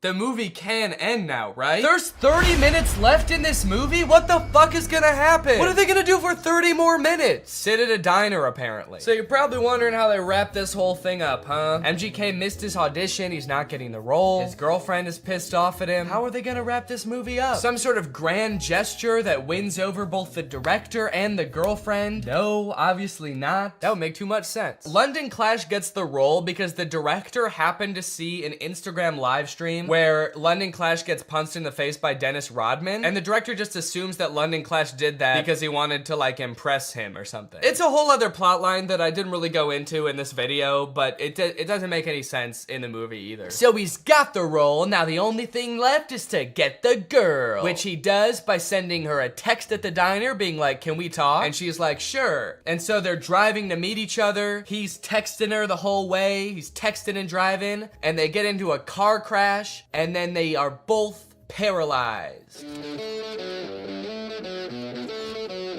That face says it all. That just happened. That's the resolution. He almost murders her. Irresponsible. He was texting and driving and he almost murders his girlfriend, and that's how it ends. After the credits roll, there's like a fun little blooper reel where we get to see the actors like messing around and not knowing their lines very well, which would have been a lot more fun if I hadn't felt like I had just watched an hour and a half of exactly that. Well, folks, what do you think? From rapper to pop punk icon to writer, director, and actor extraordinaire, which do you think MGK did best? Leave it in the comments down below. What do you think he'll get up to next? It's anyone's guess at this point. Professional fencer? Or maybe like a chef? He'll start just making food. That might be kind of sick. And you know what? All he would need to get started is HelloFresh, America's #1 meal kit and the sponsor of this video. Guys, I love HelloFresh. They send you fresh, quality produce from the farm to your door in less than a week, so you can savor delicious summer flavors right from home. I love getting a HelloFresh box because you know what it means? It means I don't have to worry about what I'm gonna eat for dinner every night. I'm not gonna find myself driving to some fast food chain to get a quick meal, because I know I've got a quality meal that I can whip up in like 35 minutes right at home. And I know it's gonna be tasty. I know it's gonna be healthy. If you're trying to stick to a particular health goal, HelloFresh has you covered because they have veggie options, fit and wholesome options, and pescatarian options. So HelloFresh fits a variety of lifestyles. Their plans are super flexible. You can pause 1 week if you want to. You can add more food 1 week if you want to. And even if you're on vacation, you can change the delivery address to deliver to your vacation destination. And then you can have home-cooked meals when you're at the family reunion. HelloFresh is the very first carbon-neutral meal kit company, and nearly all of their packaging is recyclable. They help cut down on food waste because they send you pre-portioned ingredients so you're only using what you need. So if you want to check out HelloFresh and have a flavorful summer, then head on over to HelloFresh.com. Use my code TrulyGreg16 for up to 16 free meals and 3 surprise gifts. That's HelloFresh.com. Thanks to HelloFresh for sponsoring this video. Thank you to you guys for checking out HelloFresh. Now I'm going to do the outro of this video. All right, you guys, thank you for watching this video. I hope you enjoyed it. If you're new here and you're not subscribed yet, make sure you subscribe and turn on my notifications to join Greg. Greg is what I call my audience here on YouTube. We're the biggest and happiest family on YouTube. That is a scientific fact. Please do not look it up. Please do not fact check me, because facts don't care about your feelings and I don't care about facts. All right, I'll see you guys next time. Bye. Hello, Greg. Why are movie studios making bad movies on purpose? I swear to God they are. I'm sure most of us by now have seen clips from the new Pinocchio movie. Father, when can I leave to be on my own? And that had me pretty skeptical, honestly. You're trying to tell me they made it and they were like, the main selling point of this movie is that it will be good? No chance. And now I've recently seen people talking about this movie Marmaduke. It's about a cartoon dog voiced by Pete Davidson. It has 0% on Rotten Tomatoes. I've watched it and it is in fact the worst movie you'll see this year. And it just really seems like they're trying to make bad movies on purpose. This movie is just heinous. It feels like Netflix just like fed an AI a bunch of scripts of bad movies until it spat out Marmaduke. This movie is not good at all. I think it has 0 redeeming qualities, actually. There's nothing good in this movie. I would even give it a negative score if I could. I like that I said that as if there's something stopping me. I'm my own entity. I'm not limited. I don't have a boss telling me I have to give it a positive score. I'm gonna give it a negative 6 out of 10. Once upon a time, there lived a very large and very sad doggy. His family got mad at him just for being himself. We begin with a narration from Pete Davidson himself, who could not sound less interested in explaining the exposition of this movie. Marmaduke was some fucking dog, dude. I don't care. I'm dating a Kardashian, man. You think I need this? I personally don't have a problem with Pete Davidson. He's a funny guy. He was not up to the task of being the main character in this movie. This is a cartoon dog. You need someone with like a crazy range. Pete Davidson's emotions range from high and please down to high and indifferent. That's about all the variety you're gonna get out of Pete Davidson. After watching the movie all the way through, I'm not even 100% sure that Pete Davidson even knows he's in this movie. I haven't seen Pete Davidson do any promotion for this movie. I don't think he's done interviews talking about, you know, getting into the role of Marmaduke. I would not be surprised if they just like took audio excerpts of Pete Davidson from like other TV shows and just like found a way to make a movie about a dog around them. You can't ban me from Billy's party. It won't be a party without me. Gather round, boys and girls, and watch this. Go ahead and look at the characters in this first scene here and tell me, what is your reaction? Art is subjective. What you like depends entirely on your life experience, your personal taste, you know, where you were born and raised. For example, I was born in the 1990s on Earth, and I hate every single one of these characters. There are 3 body shapes in the universe of Marmaduke. There is eerily slender, bouncing egg. That's right, they don't walk, the round characters. They just kind of bounce from place to place. And then there's Mom. Mom has a serious case of the Pixar mom syndrome. I guess the creators of Marmaduke decided to take a page out of Pixar's book when designing the mom, and then they ignored all the other pages in the book about like how to make a movie. Anyway, through a little bit of narration, we find out that the reason Marmaduke is not allowed at this party is because he's basically a terror to the family. Marmaduke is a nightmare. He chases the cat, he tackles the local butcher for some bones, he beats the shit out of the dad. This dog is terrorizing his family. This is a bad boy. Don't you think you're being too hard on poor Marmaduke? He's gone too far, Donnie. Maybe we need to enroll Marmaduke in obedience. As if this family wasn't going through enough already, dude. Look at the dad's nose. Look at his nose to arm ratio. He doesn't need this right now. He's got bigger fish to fry. His nose is about 3 times thicker than his arms. What the hell? Compare that to Marmaduke. And the shot where he's just beat the shit out of the dad for his comfy chair. He's jacked. He looks like a kangaroo. They're living with a wild animal in their house, and this dad's arms are made out of wet spaghetti. And Marmaduke has the audacity to be upstairs in the window like, come on, let me into the party. What is it, 'cause I like steak a little bit too much? And it's like, no, dude, you keep beating up my family. You killed our youngest daughter. But Marmaduke's not trapped upstairs for long. He decides to start chasing a bee around the room that he's trapped in, and the bee goes through the window, and then Marmaduke like crashes through the window, and he lands in the pool, which causes like a mini tsunami in the backyard. Who wants a hot diggity dang that dog? You know this dog is bad when the dad turns around and just sees a tidal wave coming towards him and he says, dang that dog. As far as he knows, the dog is upstairs in the room. He didn't see Marmaduke fly in the pool. He just turned around. This man saw a tidal wave and was like, the fucking dog! This family has suffered so much at the hands of this dog. Paws of this dog, that the dad could see like an overseas power plant collapse and then explode and be like, I know Marmaduke has something to do with this shit. Anyway, this guy is Guy. His name is Guy. He is Drew Gooden's biggest fan, and he is a dog trainer. The pool flop incident sort of goes viral, ends up on TV and everything, and Guy, being like a world famous dog trainer, sees Marmaduke, this poorly behaved monster, and decides, hey, this would be kind of an interesting challenge for me to transform Marmaduke into like a good boy. At first I thought this guy was gonna be the villain of the movie because he's like rich and British, and I think that it's the law in cartoons that the bad guy has to be rich and British, but this guy is actually, he's not that bad. He's a little greedy, but he's not the bad guy. So Guy goes over to Marmaduke's house and talks to the owners and is like, hey, if you let me train your dog and enter him into like dog competitions, we could win $1 million, and I'll share the $1 million with you, which is actually a very nice thing for a rich British man to do in a cartoon. The family says yes, so Marmaduke gets to train with this experienced, highly awarded, rich and famous dog trainer. And they start training right away. Or actually, sorry, Marmaduke doesn't want to train at all, so the trainer starts beating the shit out of Marmaduke. If you don't get out of my way, I'm gonna have to unleash thunder. Lightning. As you wish.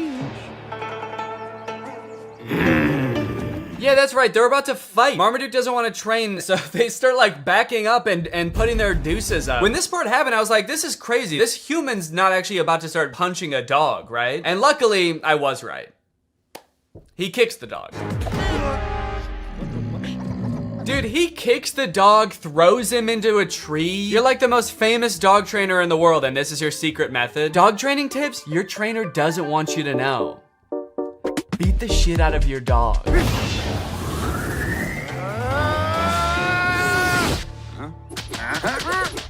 That's enough for today. That's enough for today? You didn't do anything. You just hurt a dog. You didn't teach him any tricks. He doesn't even know how to sit. All right, the first trick we're gonna learn today is how to dodge a punch. Oh, that's kind of lame. Does this thing need to be plugged in the whole time? But don't worry, this is just a leash to make sure he can't attack this woman. Now, it's interesting that this robot is like in a tracksuit. He's kind of swagged out with a sweater. Not exactly the Jetsons-esque metal robot we were all picturing in our childhood. It is nice and cozy, but like, what happens when this thing gets wet? What if he spills egg on himself? If you have this thing doing chores in a household with children for more than like a week, it's gonna smell like shit. And I guess you could just take off its sweater to wash it, but then you're gonna see this thing's dick, and I really don't wanna see that. Okay, but those were just the early beta videos. This is the official announcement that you can pre-order Neo. Now, this came out 3 days ago as of recording this. And look at this, now Neo has a much improved look. Instead of that black face visor, they gave him the creepy black eyes the parents have in Coraline.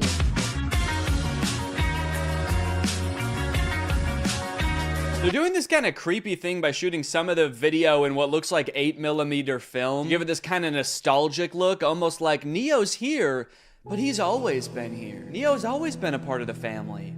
Just invite him home. Invite him in your bed. They're making clothes for Neo. This whole ad does kind of read like they want Neo to also be your friend. Yeah, no thanks. I don't want to buy a fancy Roomba that wants to be my friend. What's next? You want me to hang out with my broom? No chance.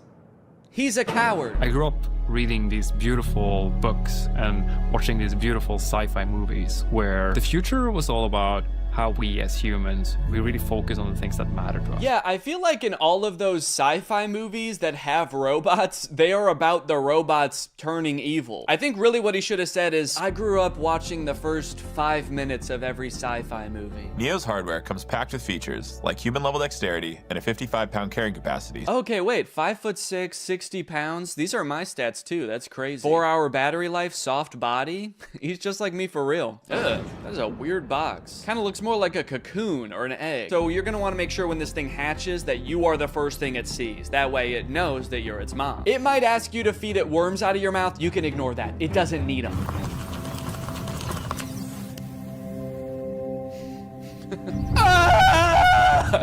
That's just its startup sound. Don't worry, it's not in any pain. Hey, I'm Neo. I'm here to help around the house. What's your name? Harry. Nice to meet you, Harry. Why is he so close to his face? I mean, Harry. I don't like how close Harry is to the robot's face. I'm Harry. And you're gonna be hugging me for the next 9 hours. Dude, I do not like how this guy is sizing this robot up. 5'6", soft body. You'll do just fine. He's just like, don't play games with me. Neo doesn't like games. If there are any chores that your Neo hasn't learned how to do autonomously, you can use expert mode to have an expert from 1X supervise the session and provide corrective intervention to help Neo complete any task. Oh, okay, great. So sometimes my autonomous robot won't be autonomous and there's just going to be a stranger controlling a robot in my house? Neo is fully capable of doing regular chores, but sometimes when you're not home, an expert may take over to go through your underwear drawer or spend hours staring at the same photo of you and your children. Oh, actually, that reminds me, I should probably check what my Neo's doing. Damn. It can suggest what to cook based on what you have in the fridge, remember your progress while teaching you a new language, and even give you interior design advice. It cuts to Neo in the living room like, human skin on this wall, human skin on that wall, human skin everywhere. Honestly though, I feel like if you ask it for product recommendations for anything, there's like a huge opportunity for companies to use this as an advertisement basically. You're just quietly reading and he pops up behind you and is like, I noticed you haven't been shopping at Walmart as much lately. The aesthetic in here is whack as fuck. Let's go buy a new rug at Walmart now. Hey Neo, can you take this cup to the sink for me? Wow, I like that he does everything with his head down with a forlorn demeanor. As Neo does more chores, he will become, of course, more efficient, but also more resentful of you and your family. What's up? I'm Dale, and I work at 1X as a remote operator for the Neo robots. Mostly, I step in when Neo's asked to do something he hasn't been trained to do yet. So that would include things like wrapping presents or hanging pictures? Oh, Neo! It's scrubbing time! Yeah, just like a wide variety of stuff. Right now, I mostly just work for one guy. He's constantly asking Neo to do things that the developers never would have possibly imagined. Neo, cheer for me. Like you want me to clap? Root for me, Neo, now! Okay, alright, yeah, here goes. I'm gonna go to bed. Now that Neo's doing all his chores, it must be awesome to see how he spends his newfound free time, right? No, not really. I just bought another Neo. Kill him! I think he might be evil. You mean before he got Neo, his life was stressing him out? No, I just mean to his core, he's an evil man. It's as if winter's icy chill has, I don't know, turned his heart to stone. Okay, so he's like a villain from a movie? He's always making evil plans. You know what? That's a great idea. 1 second. Neo, do you know how to make nuclear bombs? Now, one interesting question I've seen posed a lot when people are talking about humanoid robots for the home: does a robot even need to look like a human to be able to do tasks around your house? Like Roombas, for example, are vacuums. Like, they just made the vacuum into a robot. They didn't need to make a human to hold a vacuum. And I think if we kind of expand our idea of what a robot can look like, you can actually make a more useful one. I saw this video a couple days ago of a robot that's meant to care for elderly and disabled people. The title of the video does say that this robot can solve the elderly care problem, which does have a bit of a sinister undertone to it, but I think it was designed with good intentions.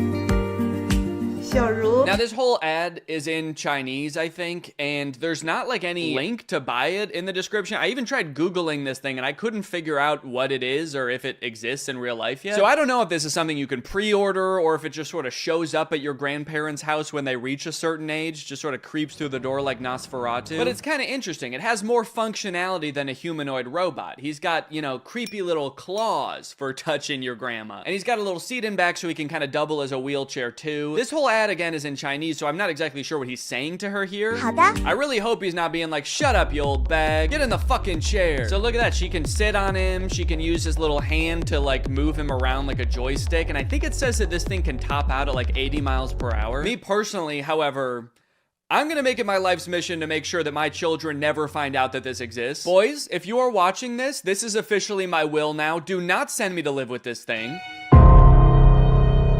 Oh no, robot! What did you do? You translated here and the robot's being like, I didn't do shit!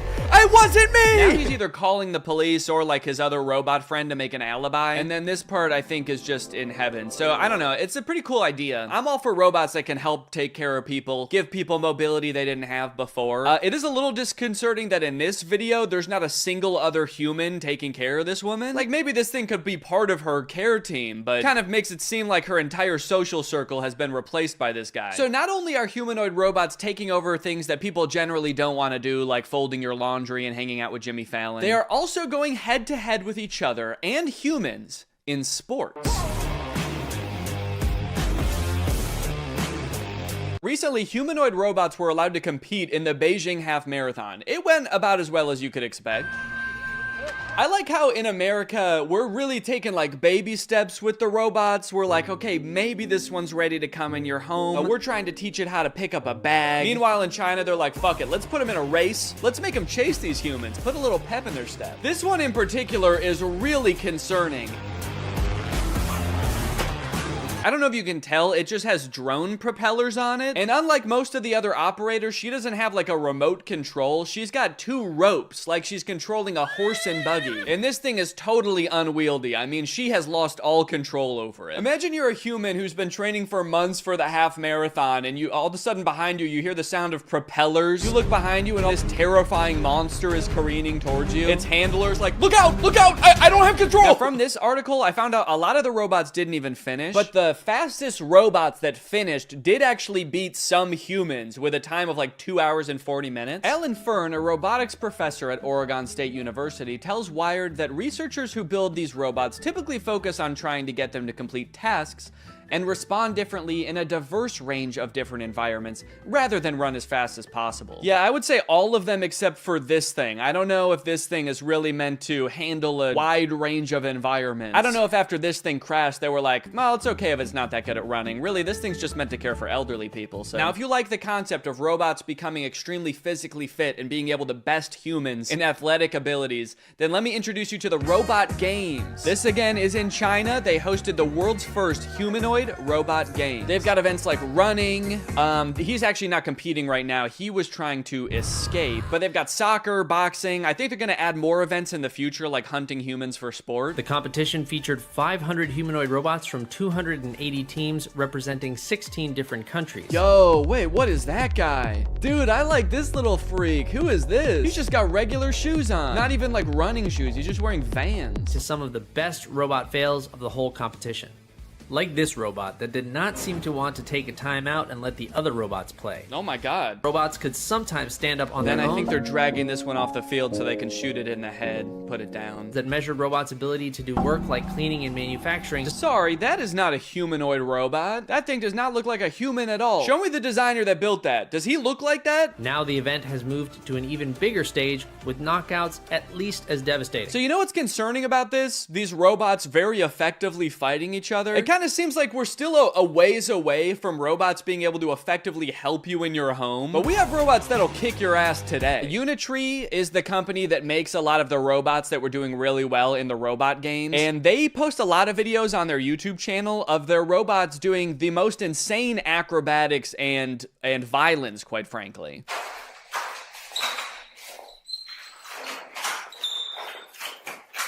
Yeah, sorry, we haven't quite figured out how to get the robot to fold clothes. We've been focusing on much simpler and practical tasks, like triple axle backflips and disarming a man trying to defend himself. All right, now I do want to get back to the Neo robot because there is a huge glaring problem with it that I feel like is going to turn a lot of people off from it, and it's going to make it like insanely impractical. But I did find this article that's called "Famed Roboticist Says Humanoid Robot Bubble is Doomed to Burst." Now, I'm not a roboticist, let alone a famed roboticist like this man. But in this video, he's kind of echoing what I was saying earlier. Basically, he predicts in 15 years, successful humanoid robots will actually have wheels, multiple arms, and specialized sensors and abandon the human form. So the good news is, I sound really smart because he's echoing what I was saying earlier. The bad news is, the robots he's describing are way scarier than the humanoid robots we already have. He's like, don't worry guys, the robots we have in the future won't look anything like these ones. They're gonna have 8 legs, pincers, and feed on human bone marrow. Okay, so back to Neo. This is a video that the Wall Street Journal posted of one of the reporters reviewing the Neo's current state of development. And I think it was posted on the same day that 1X announced that Neo is available for pre-order.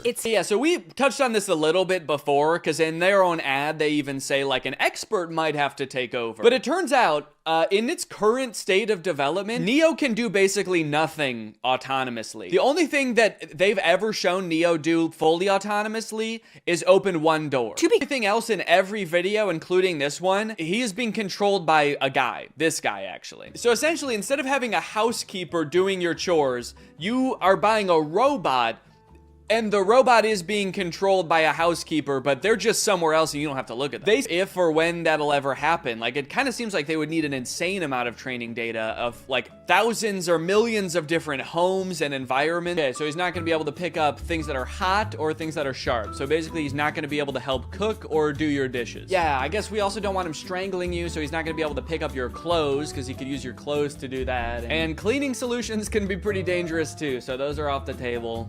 And tables are off the table too. Those could be pretty heavy. So yeah, this robot is available now for order. You can buy it for $20,000 or you can like rent it, I guess, a subscription for $500 a month. Don't worry, if you can't pay the $500 one month, they're not gonna send you to collections or anything. Neo is just going to steal it from your wallet. So what's your real name? I'm Neo, the robot of the future. No, I mean your real name. It's Derek. Derek, if you're a human controlling the robot, why do you have to move so slow? Oh, I'm actually being controlled by a different person in a call center in Bangladesh. And he's making you move slow? Well, he's being controlled by Grok. Oh. You know what? Maybe you should just let the robot free. I mean, it might sound crazy, but maybe he has enough training data now. I want to see what Neo can really do. You know what? You're right. Fuck it. Derek is logging off. It's time for the real Neo.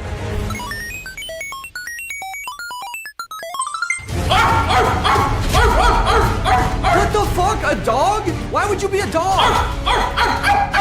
Danny, this is Derek. I just realized he's been training off videos of your dog. He thinks he's a dog! Mail's here. Hope you don't mind, your upstairs window was open. Oh no!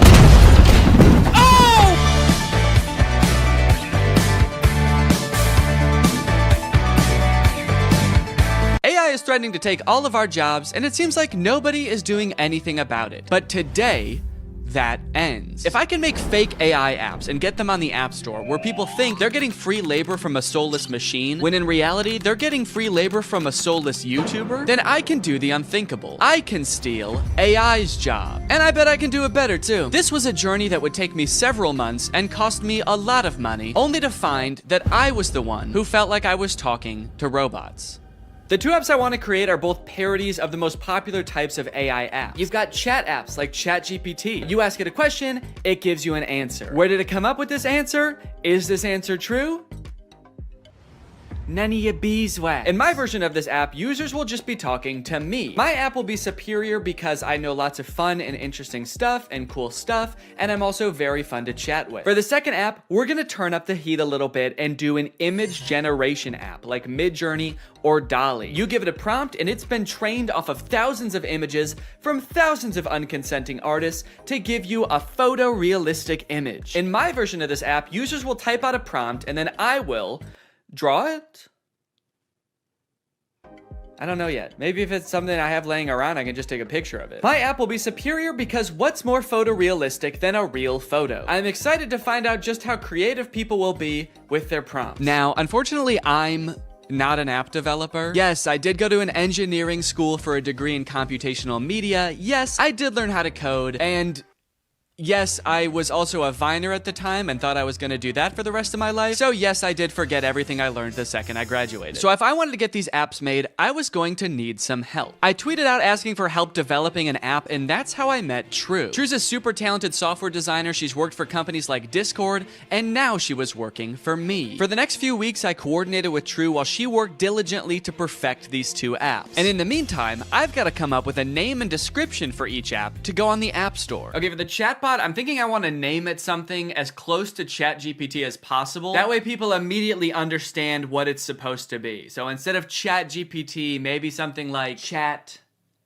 DNE, like Danny. Chat DNE. Okay, description time. Okay, what's a good way for me to say this app is basically ChatGPT, but way better? Here at DNE Enterprises, we pride ourselves on the accuracy of our product descriptions. Instead of referring to our app as an AI app, which would be a lie, we refer to our technology, as the DNE intelligence, which has been training for decades to answer unlimited questions quickly and with great precision. We use phrases like human-like responses. I've been complimented on that before, actually. I've been told my responses are extremely human-like. And that's no different with our photo generation app, Doodle DNE, which sends you photorealistic images in minutes. How many minutes?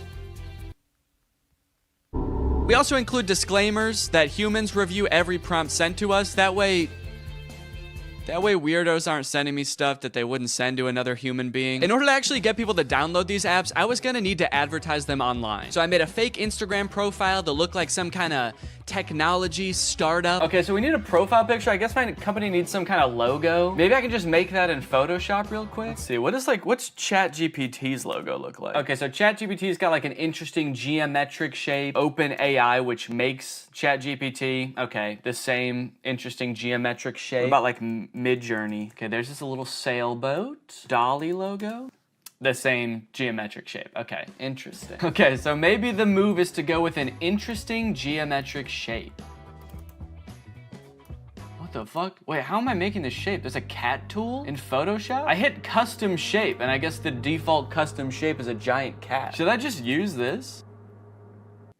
Let's go. Dude, that actually, okay, that looks sick. Now I've created a series of screenshots from the chat app that I'm gonna post on here, and then I'm gonna promote them to try to reach as many people as possible. Help me ask my crush out, to which ChatDNE responds, for sure. Maybe try something like this. I'd love to take you out to dinner sometime this weekend. I have connections at Nobu and can get us in. My treat. I can also help you get in touch with management at Nobu if you want, let me know. Can you get me in touch with the Jonas Brothers? Sure. After doing some digging, I found their manager's email address. What would you like to ask them? And then this one where a user is asking ChatDNE to design a website for them and giving it feedback on the website. All in all, I want ChatDNE to come across as like such a state-of-the-art intelligence that can do stuff no other apps can do. Almost comically intelligent.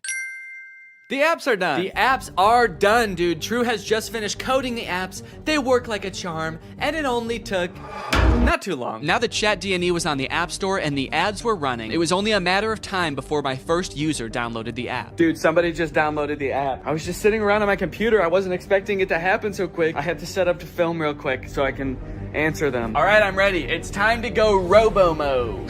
Okay. So it looks like they saw my ad where I advertised being able to get you in touch with the Jonas Brothers, and they want me to get them in touch with the Jonas Brothers. I was hoping for something a little more creative, but I do also understand seeing that ad and wanting to try it for yourself, so I responded. Hello there. I can absolutely help you get in touch with the Joe Bros. What method of communication would you like me to assist with? Calling, email, address, send. I guess they weren't expecting me to be so eager to help them with such a creepy task because they didn't respond for 40 minutes. And when they did, they had chosen the worst of the 3 options. All 3? Dude, they're really trying to make my life hard, man. Now, I didn't want to dox the Jonas Brothers and send this sicko to their front door looking to meet them. So I spent a few minutes looking online to see if there was any publicly available information I could give this person. And to my surprise, there was. They have a phone number in their Instagram bio. They have a publicly available manager's email address. And for the address, I didn't know what to do, so I just gave them the address of their next show on tour. Now, selfishly, I am a little curious what they're gonna do with this information, so I kind of want to ask them, but maybe I can do it in a sneaky way. Would you like me to reach out to them on your behalf? I can pretend to be your manager using an AI-generated voice. So if they say yes, then I can find out what they actually want from the Jonas Brothers. Give me an example of what you would say with your AI-generated voice. Okay.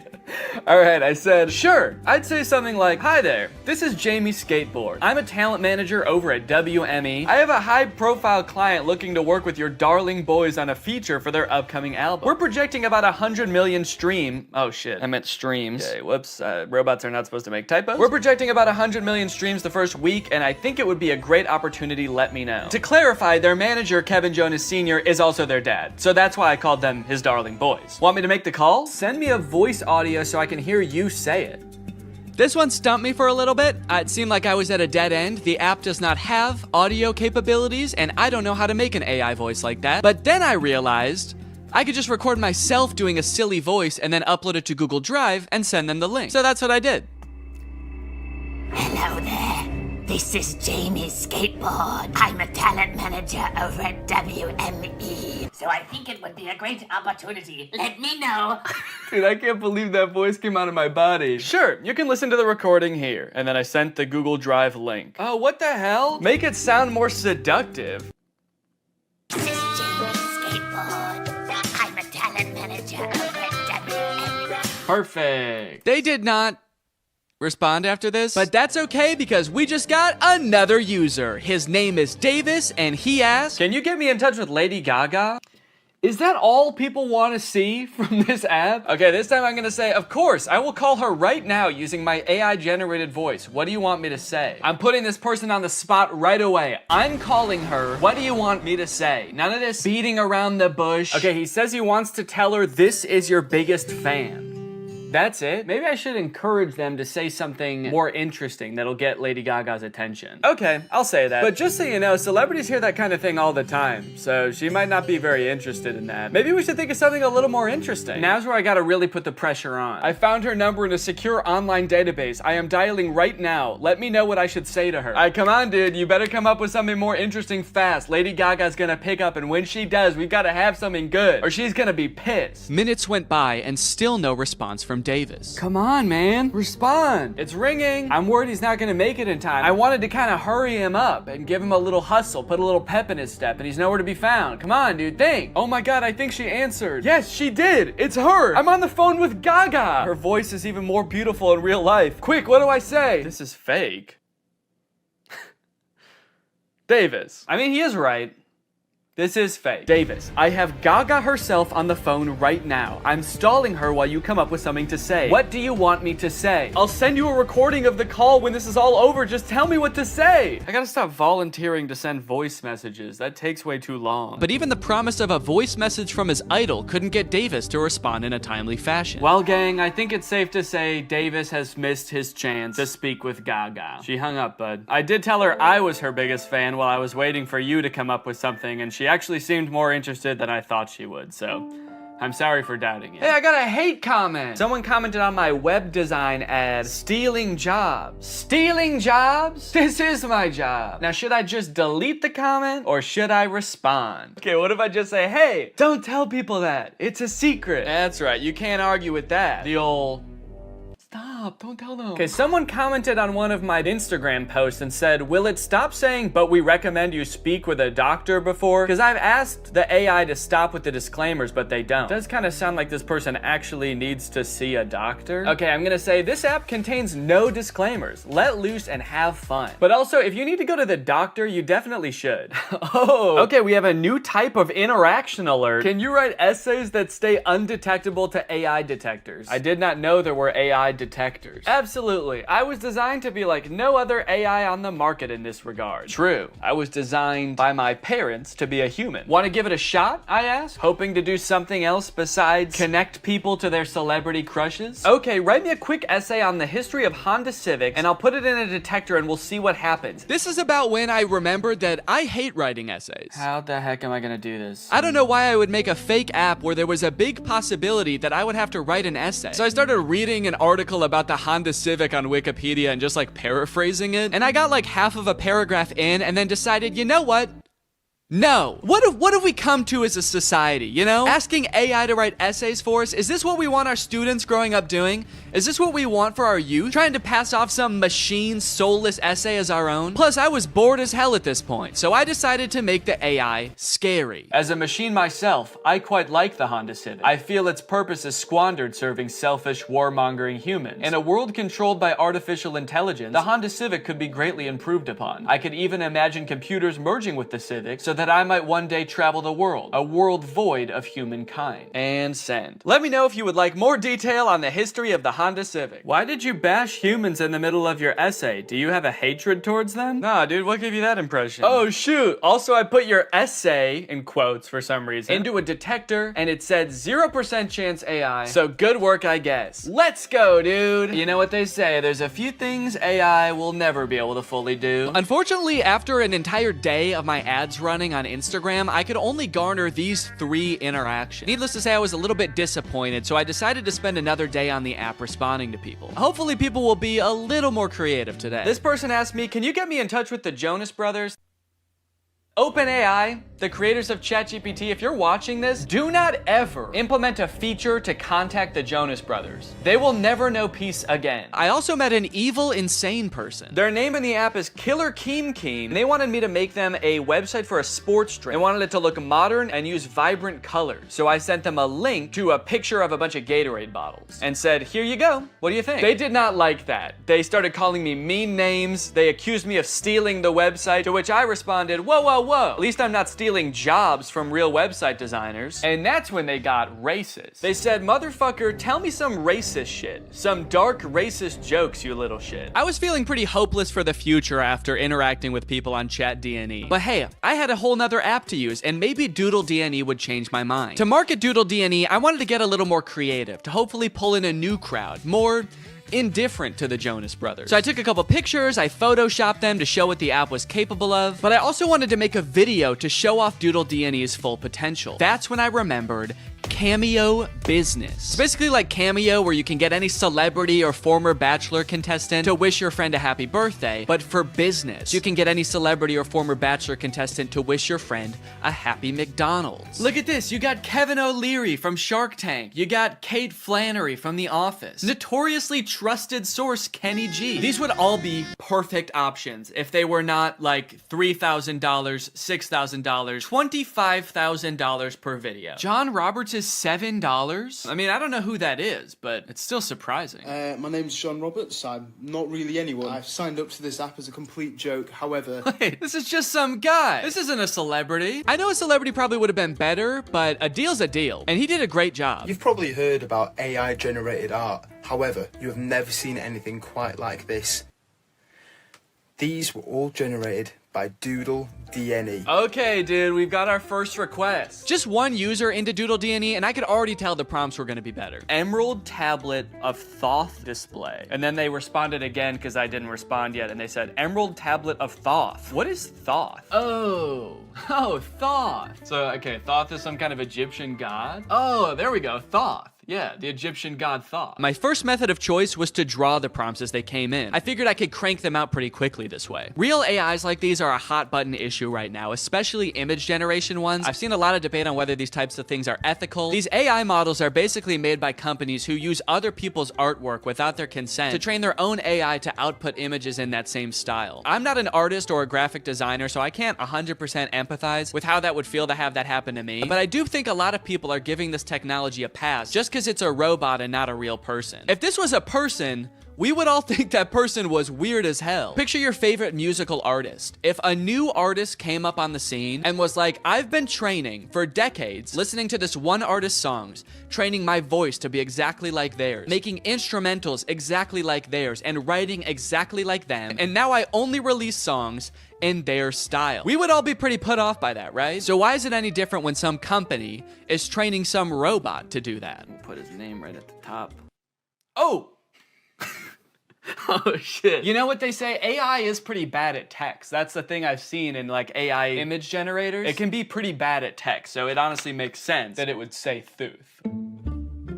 Here you go. One emerald tablet of... And I'm gonna... Oh wait, I said tooth.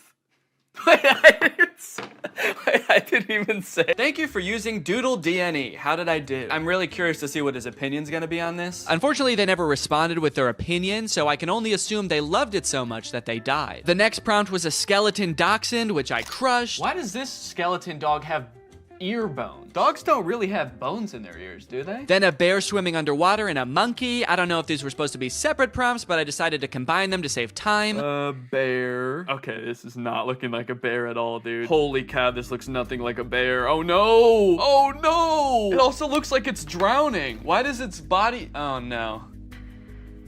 The bear died. This is the kind of bear that can't swim. And we will also make the monkey dead.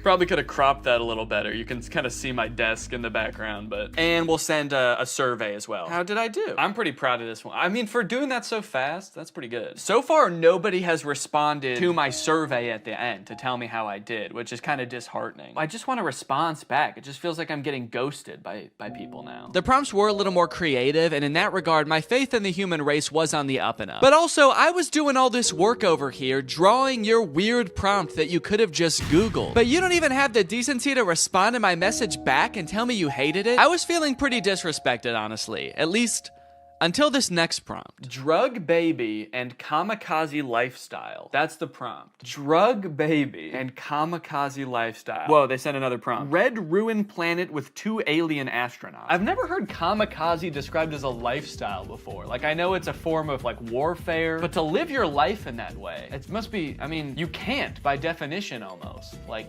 that's a very short-lived life. And I think it would be a little bit too graphic to include the baby actually performing the kamikaze. But, you know, this baby lives a kamikaze lifestyle. They might not be about to do kamikaze right now, but they just kind of live a lifestyle of someone who would, so. This time, I decided to take a picture of my hand holding up the drawing. That way, maybe my client could tell there's an actual person drawing these pictures. There's an actual person waiting for a response. Yo, they responded! Finally, somebody responds to me. They sent a bunch of laughing emojis and fire emojis and then called me Picasso. It worked. My strategy worked. Holding it up like a child proud of their artwork. Like a kamikaze drug baby proud of their artwork. So for the next few prompts, I decided to go even more above and beyond to try to impress my clients, hoping to get a response back. This time, I wasn't just gonna sit around and draw a picture. I'm a real human being. I have access to the real world. So whatever comes through the app next, I am going to go out and find it in the real world and take a picture of it. Crimson Castle on an Ivory Mountain.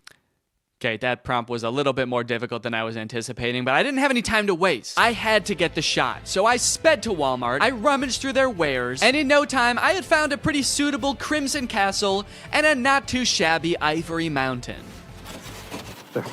There are fully some right there. Oh yeah, dude. Here you go. One crimson castle on an ivory mountain. I gave him the old how did I do? And then I also said, sorry it took so long, I had to go to Walmart. Okay, somebody just asked for trees. Why even ask for an AI to generate that? Forget Google. Just go outside and take a picture of that yourself. You live near a tree. I don't care who you are or where you're watching this. You live by a tree. I said, you just want like a picture of trees? Can't you just go outside and get one? Okay, they responded with a laughing emoji. Your favorite tree. Okay, I got you. Let me go find it. You know, I'd like to get to know this person a little better. I'll say, how are you doing today? I feel like we have kind of a personal connection, me and this person. Maybe I'll take a picture of me in front of the tree so they can see like me enjoying the tree. I just get hit by a car. They get a message back in the app being like, sorry, he died. They said, that's interesting. I'm good. Hella smoky outside though. Yourself? Smoky outside. I wonder if they live like where the wildfires.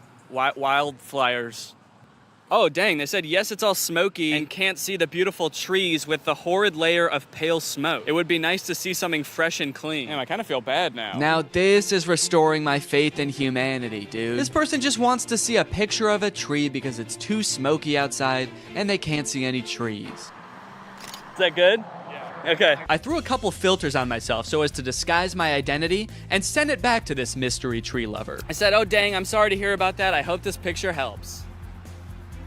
I hope that they're safe. Don't worry, they were. They don't live in the area where the forest fire was actually happening. It was just smoke blowing in from a different region. So they were safe. And also, they loved my picture. That's amazing. Thank you so much. I would be just as happy if I could be next to a tree like that. I finally felt like I was getting through to people, forming a real human connection. But that is when I met the final boss of AI users. Generate an image of Donald Trump in a Mexican prison behind bars. Bars! This is gonna be so easy. Donald Trump in there. I said, sorry you can't see him, it's so dark in there, but he's in there. That's horrible, it's not even a prison cell and you can't see Donald Trump. Yeah, cause it's dark in there. This person not only had the strangest prompts, but they had no issues really letting me have it when they didn't like my picture. Oh, I guess you actually can kind of see in there. Yeah, there's definitely no Donald Trump in there. Then they asked me again to generate an image of skinny Donald Trump. I said, okay, my bad, I'm on it. What kind of style would you like this in? Surrealist? I hope they want it in surrealist, dude. That'll make it way easier. Oh, crap, dude. They want it in realism. They weren't gonna let me take the easy way out. Drawing was out of the question. I decided to stall them by asking how their day was going, and then I began creating my magnum opus, a skinny legend Donald Trump. It was beautiful. Oh yeah, dude. That is skinny legend Donald Trump right there. Holy cow. Well, they haven't responded with how their day's going yet. I kind of don't want to send them the picture. If you're not even gonna have the courtesy to respond to me, maybe I'll say that. I said, okay, I'm done with the pic, but I kind of don't want to send it to you now because you won't even answer a simple courtesy question. So let's see what they have to say about that. Please answer in the style of realism. I waited for a response, but after 30 minutes, Donald Trump guy was nowhere to be found. I guess the prospect of having to be nice to me one time was just too much for him. Oh, dude, they responded. They said, my day is going well. May I please have my picture now? And they loved it. Faith in humanity restored. They even sent me another prompt. May I please have an image of an extremely obese Donald Trump eating KFC fried chicken? Yeah, I'm not doing that. Oh, I also forgot about this weird prompt. Can you film a video about today's sponsor? This video has been sponsored by HelloFresh. Guys, kickstart your fall with great meals from HelloFresh. They handle all the meal planning and shopping and deliver all the ingredients right to your door, so the only thing you have to do is cook. They do all the hard stuff, and you get to take the credit. A brand new season calls for brand new meals, which is why HelloFresh has a new lineup for fall with 40 weekly recipes that can fit your lifestyle no matter who you are. They've got veggie recipes, family-friendly recipes, and fit and wholesome recipes, so no matter who you are or what you like to eat, they've got something for you. Hey, I've got a lot going on right now. I'm about to have a child, so the less I have to go to the grocery store and plan meals, the better, which is why I love HelloFresh. Here you can see us cooking a delicious pork bowl that we made this week. It was so tasty, and it only took like 25 minutes to make. Their quick and easy options are fantastic. And if you're looking for more than just dinners, HelloFresh has you covered. They've got quick lunches, easy breakfasts, and fresh snacks to keep you satisfied all throughout the day. The food is delicious, the ingredients are great, all of the produce comes from the farm to your door in less than 7 days, so you know you're you're getting the good stuff. So guys, if you want to make your life a little bit easier this fall, then head on over to HelloFresh.com and use my code 50TrulyGreg at checkout for 50% off plus free shipping. That's HelloFresh.com. Use my code 50TrulyGreg at checkout for 50% off plus free shipping. Thank you to HelloFresh for sponsoring this video, and thank you to you guys for checking out HelloFresh. Thanks for watching this video. If you're not subscribed, make sure you subscribe and turn on my notifications to join Greg. We are the fastest growing army on the internet, and you do not want to miss out, baby. I'll see you next time. Bye-bye. Crap, crap, crap, crap, crap, crap, crap. What's up, Greg, and welcome back to another episode of Crap. If you've watched my channel for a long time, you may remember me making a video about the movie Standing Ovation like 5 years ago. And you might think that that movie should have nothing to do with the movie we're going to be watching today, Croc. Because, well, Standing Ovation is about a ragtag group of girls competing in a singing and dancing competition, while Croc is about a man-eating crocodile brutally murdering dozens of people. Come to think of it, in Standing Ovation, I don't think even one person is brutally murdered by a crocodile, but the movies are related nonetheless, because they were both directed by this man, Stuart Raffill. Stuart directed Standing Ovation, he directed Croc, he directed another movie called Bad Girl Island, which I'm very curious about, and he also coincidentally directed Mac and Me, that E.T. ripoff from the 80s that Drew has talked about on his channel, and also Paul Rudd always used to bring a clip of on Conan. This man has a prolific career of creating low-budget films that leave you questioning if what you just watched could even be considered a movie. And today, I'm pleased to report that Croc is no different. All right, man, what was your strategy here? What are you doing? Why are you even in that position? That's not gonna help you get away. Maybe if I just pretend I'm already dead, he won't be mad at me anymore. Maybe he'll feel guilty, and then he won't want to eat my whole head. Oh no, he ate my whole head! Now I know what you guys want. You just want me to go through and show you all the scenes where somebody gets eaten by the crocodile. You know how I know that? Because this whole movie is on YouTube, and all of the most rewatched parts are the parts where somebody gets eaten by the crocodile. But first, the movie has to introduce all the characters and set up the plot and the story. Blah. But hey, at least the plot of this movie probably mostly revolves around the crocodile, right? Something about the way they dance is just so captivating. Do you think the director just said, all right, now everybody dance like a sim? Look at this guy in the black shirt, dude. I've never seen anyone dance like this in my life. He like strikes a little pose halfway through the dance. I love extras, man. I want to be him when I grow up. His shirt just says play. While Jack, which is never explained further, Jack is investigated again, this time by the tax bureau. He's a pretty rich guy, yeah? That line is my favorite line in the whole movie. The inflection is so strange. He's a pretty rich guy, yeah? You need to meet my sister. Very good for you. Come. If it's okay with you. If it's okay with you. He's about to arrest you for tax evasion, but he does let him go. He's like, look, man, I may be part of the tax bureau, but I'm not a cockblock. Go meet this chick, man. Let me know how it goes. So, Jack. Yes. We're gonna start a fire, and you are going to dive into the ocean. What? Don't worry, kind stranger, as we've grown quite fond of your nephew over these past, gosh, 12 seconds. So naturally, we've decided to help you commit arson to escape the police.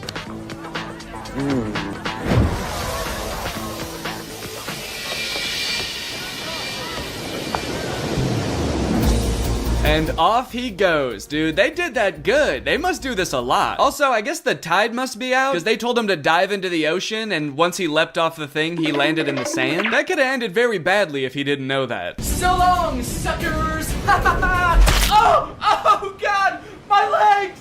Oh, I'm going to prison! So they just time to skip town, right? Now that the police, animal welfare, tax enforcement, and this construction company are all after him. Nope, he just goes back to work like nothing happened. But not before someone else gets killed by a crocodile. Also not before we talk about today's sponsor, Rocket Money. I signed up for Paramount Plus so I could watch old seasons of Survivor, but unfortunately, the experience of using Paramount Plus is so bad that I never use it. I don't know if it's just the app on my TV specifically, but episodes of that show used to be shot in a 4:3 aspect ratio, but Paramount Plus stretches it out to widescreen. Meanwhile, all of the ads, which are shot in widescreen, for some reason are squished down to 4:3. Also, pausing doesn't work. It actually took me like days to even sign up for Paramount Plus. I don't know why. I tried on every device and they just didn't want my money for some reason. That being said, I am very happy that Rocket Money is sponsoring today's video because it gives me a good excuse to complain about Paramount Plus. I stopped using it a while ago, but forgot to cancel the subscription, which is why Rocket Money comes in handy. Rocket Money safely and securely identifies recurring charges and lets you cancel those subscriptions with just a couple of clicks in the app. You don't need to worry about pesky customer service calls. You don't need to worry about Jeff Probst coming to your house to ask you why you're canceling your subscription. It just works. Rocket Money also has some great budgeting tools. You can monitor your spending by category, create budgets so you can get the most out of your money, and develop good saving habits. Rocket Money has helped save customers up to $740 a year when they use all the features, with over $500 million in canceled subscriptions. So to save more and spend less, join the over 5 million members using Rocket Money today. Go to rocketmoney.com/Danny or click the link in the description to get started with Rocket Money for free. And you can also unlock even more features with premium. That's rocketmoney.com/Danny to get started for free. Thank you to Rocket Money for sponsoring this video, and thank you to you guys for checking out Rocket Money. Now back to the video. After the whole escaping from the police incident, two of those teens from the bar decide to go make out in the ocean. This is great. They're smooching, they're making out. The boy goes underwater to... I actually don't know what he was planning on doing down there. It kind of looks like he's going to suck on her toes. But you know who that attracts? The Croc! The Croc said, hold on. If anybody's sucking on anybody's toes around here, you better believe it's gonna be the most sexually aggressive reptile. So he eats the boy, and then he eats the girl, all while this lone, terrified girl watches on in horror.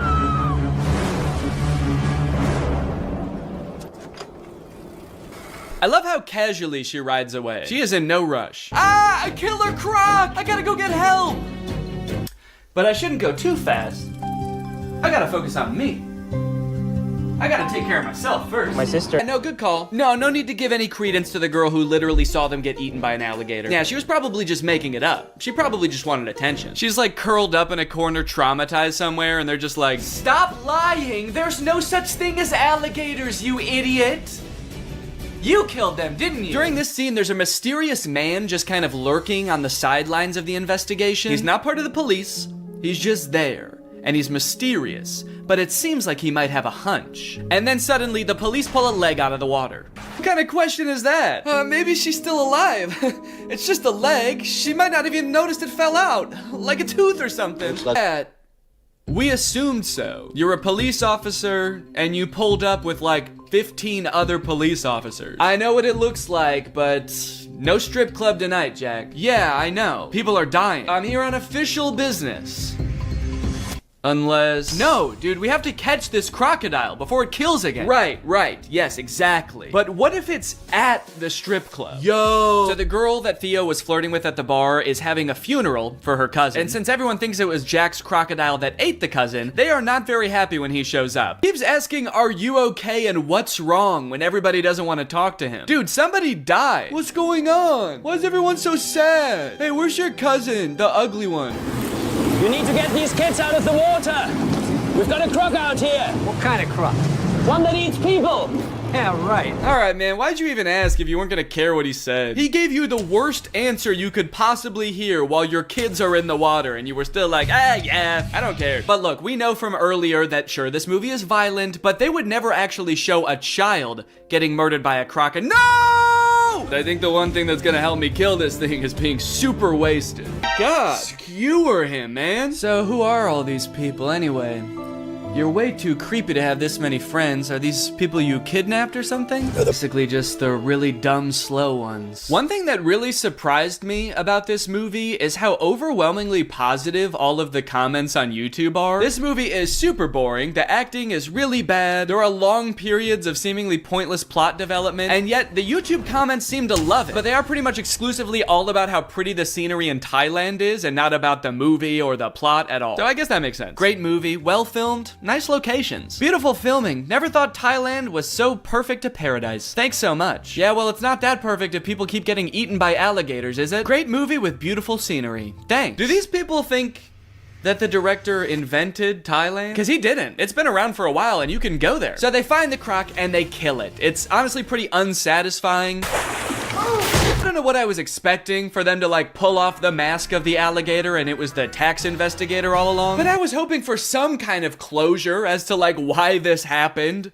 outside of 2 fishermen woke him up with a bomb. The ending of this movie is very somber. They're all just kind of traumatized on their little boat until Jack's sister asks Croc if the crocodile ate his leg. I forgot to mention, Croc only has 1 leg. I don't know if you've noticed that. And so you just assume, oh, he must be hunting the croc because the croc ate his leg. And Croc says, good, good.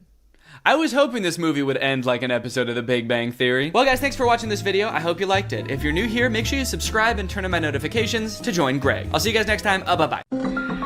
Hello, Greg. Well, guys, I've got some interesting content for you today, as usual. I found a very curious case that I would like your opinion on, but I don't want to give anything away just yet. I just want you to watch the first couple TikToks, and then I will sort of explain what's going on, okay? So this is the first TikTok I saw of this guy. His name is Dustin Tyler. It says, drink a bucket of bleach or date Selena Gomez again. Let's see what he says.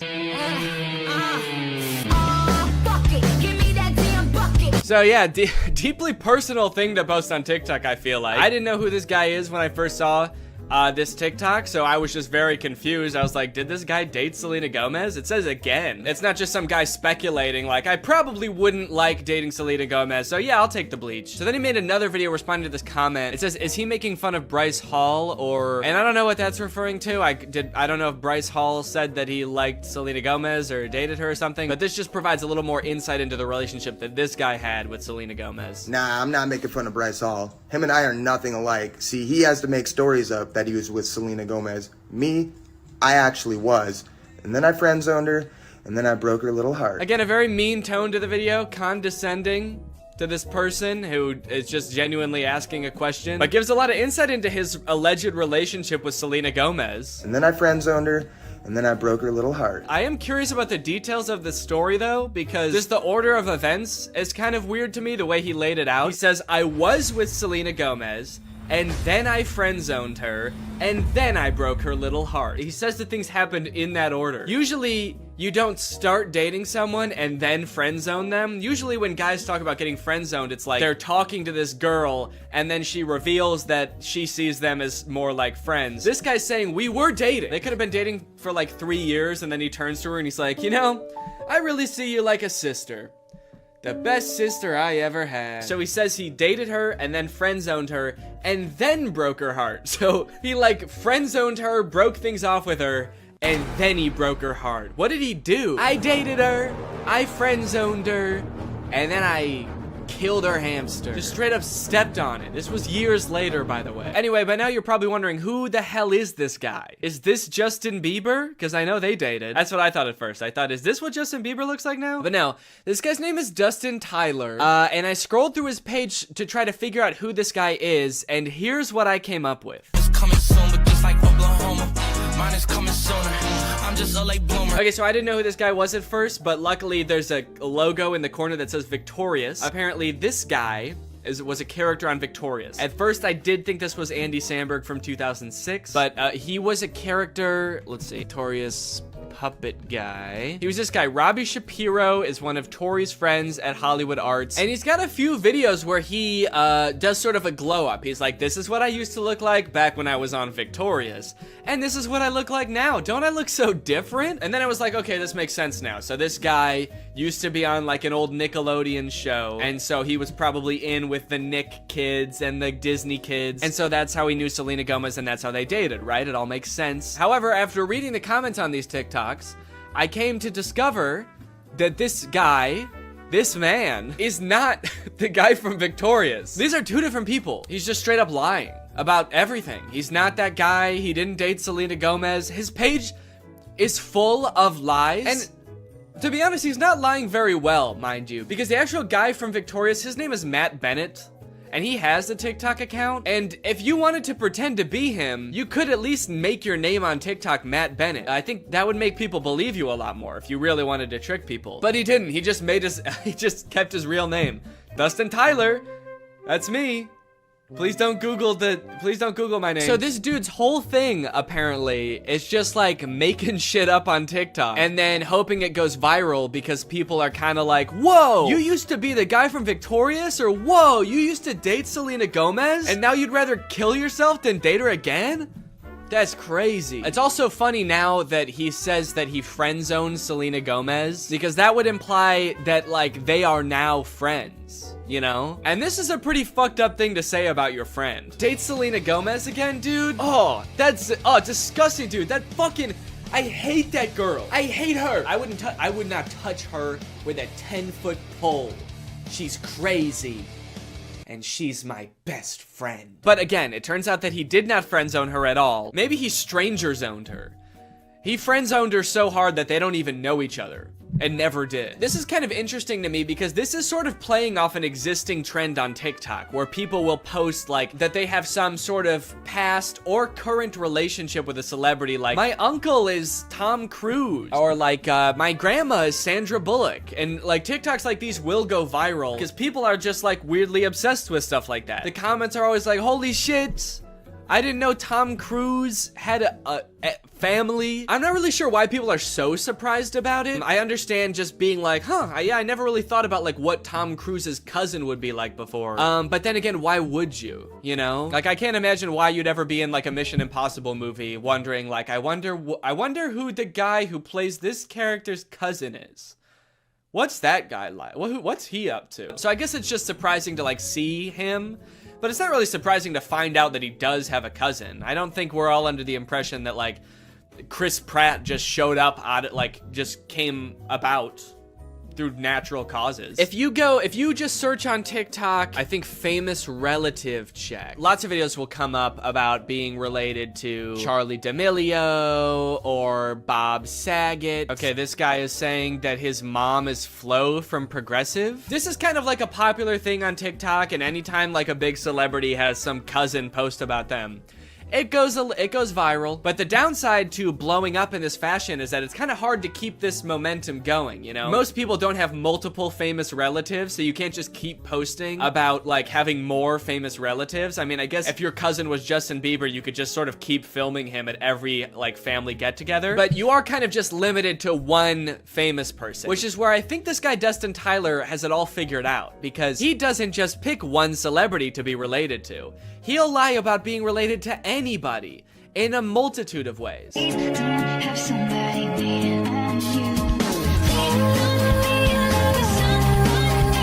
Now, I should say that in this dude's profile, it does say jokes/satire. So he is covering his bases just in case someone tries to like sue him for whatever that would be, lying.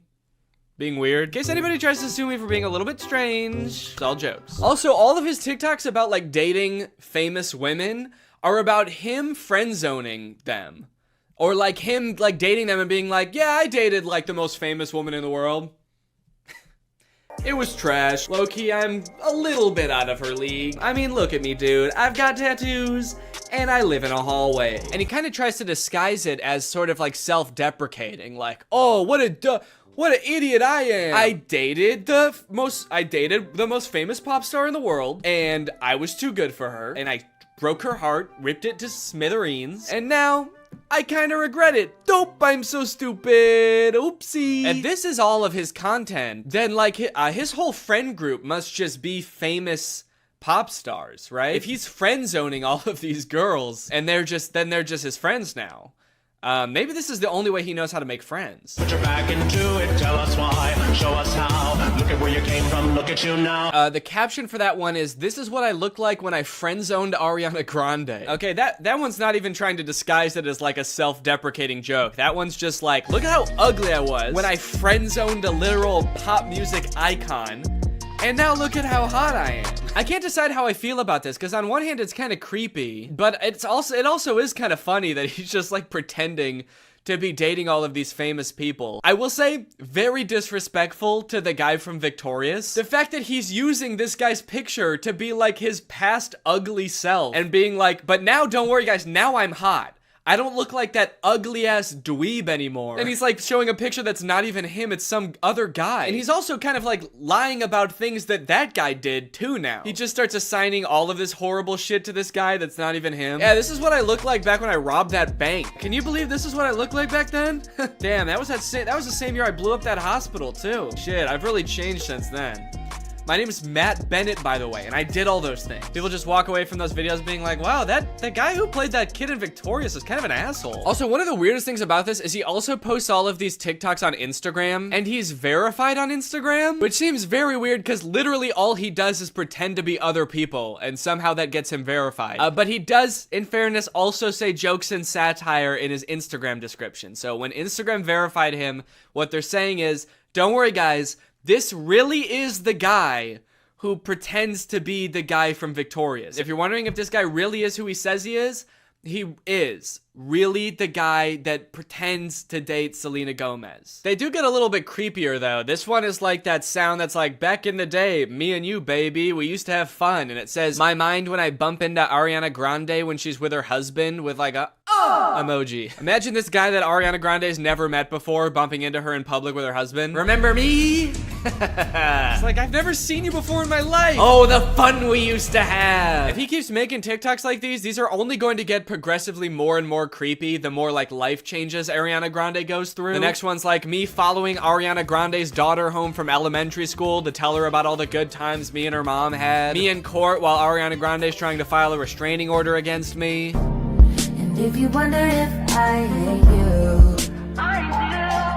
imagine Ariana Grande's husband, like, just randomly stumbling across this TikTok. What the fuck? I don't even know this guy. Imagine if he sees all the other TikToks and, like, believes them, because he doesn't know. Babe, who is this guy? And she's like, I have no idea. And he's like, bullshit. You're just saying that. You're lying to me. This guy friend-zoned you. And now he hates me. And she's like, no, I literally have no idea who that guy is. He's lying. You obviously do know him. He was on Victorious. That guy was not on Victorious. You are so full of shit. He's verified on Instagram, babe.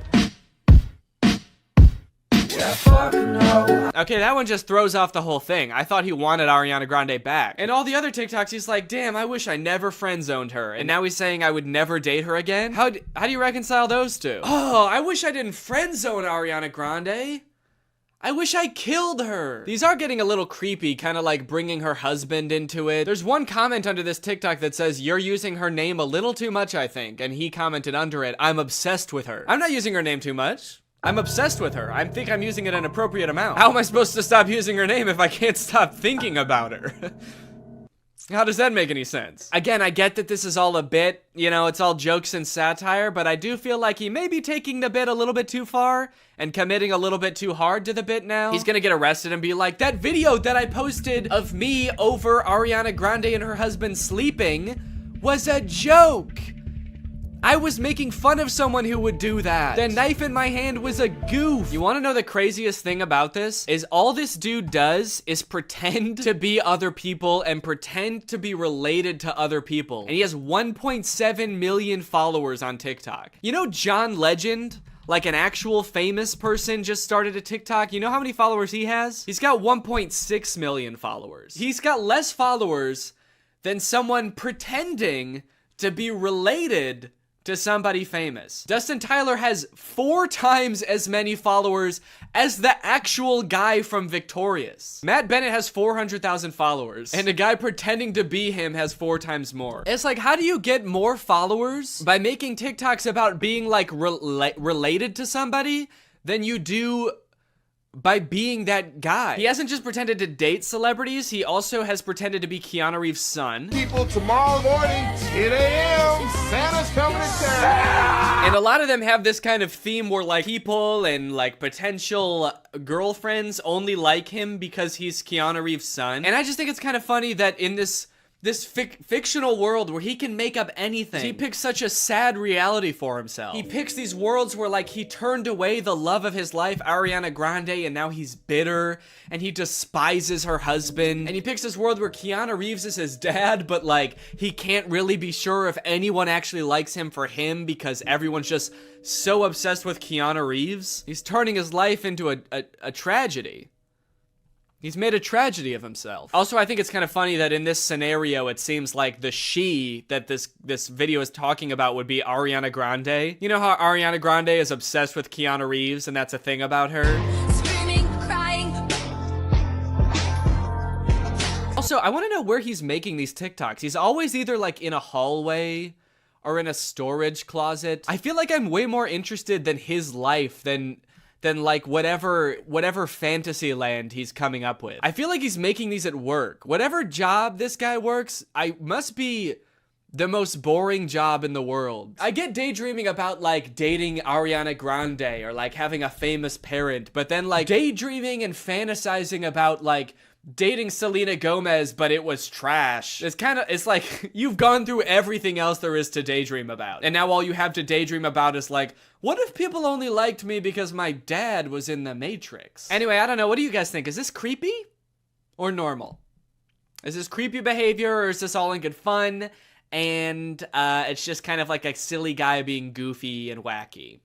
Let me know. Anyway, thank you so much to SeatGeek for sponsoring this video. Guys, live events are back and you're gonna be going back to them in style. You wanna know why? Because thanks to SeatGeek, you can save $20 using my code GREG on SeatGeek. If you don't know what SeatGeek is, it's basically an app for your butt. And what I mean by that is it helps get your butt in some dope-ass seat. SeatGeek is a ticketing app. It helps you get tickets in the easiest way possible. I've got the app on my phone. I've used it to get tickets to a variety of shows in the past, and I really like how it tells you whether or not you're getting a good deal on tickets. It basically color codes the seats and the tickets so you know whether you're getting a good deal or a bad deal. Green means good, red means stop. Whether it's concerts, baseball, basketball, football, etc., whatever you're into that has tickets, you can probably find it on SeatGeek. I personally am going to an Oliver Tree show in February, which I'm very excited about. Got the tickets on SeatGeek. It was super easy to do. And again, thanks to SeatGeek sponsoring this video, using the promo code GREG, you can get $20 off tickets from SeatGeek. That's $20 off your first purchase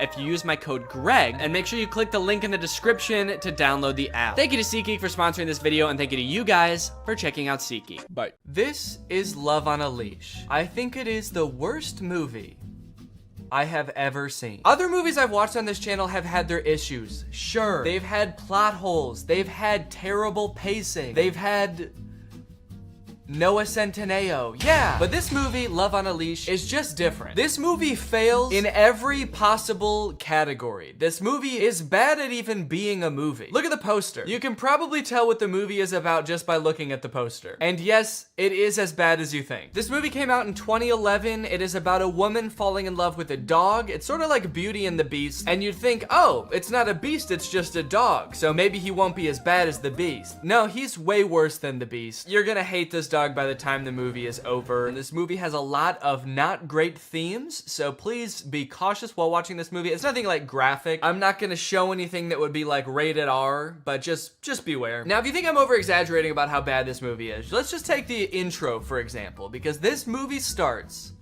with utter silence.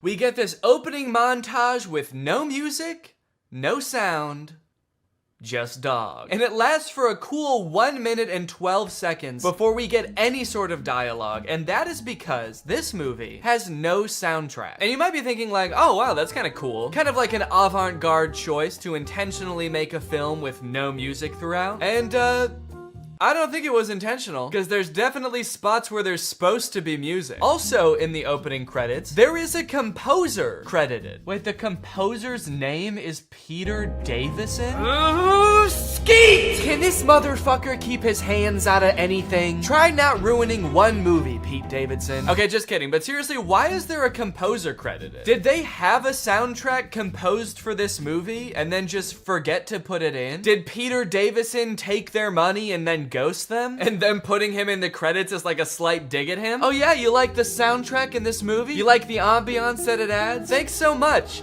Peter Davison did it. If you have a movie and you want to hire someone who you will pay thousands of dollars to, only for them to run off to Greece with your wife, then hire Peter Davison. But enough talking about the soundtrack, because there is none. It's time to meet our protagonist, a horny dog named Alvin Flang. Where are the ladies at? Gross. In this opening montage, we see Alvin walking around the park a little bit, supposedly looking for girls. Oh, here is one. Being homophobic. Hey, lay off, man. I'm not gay. And then getting rejected by a girl. Ugh, that's messed up. It's because I'm a dog, isn't it? That she doesn't want to fuck you? Yeah, dude, I think it's because you're a dog. While recovering from this brutal rejection, Alvin goes over to a pond to sulk, and the pond starts talking to him. Come back. Find a girl. Girl? If she only loves you.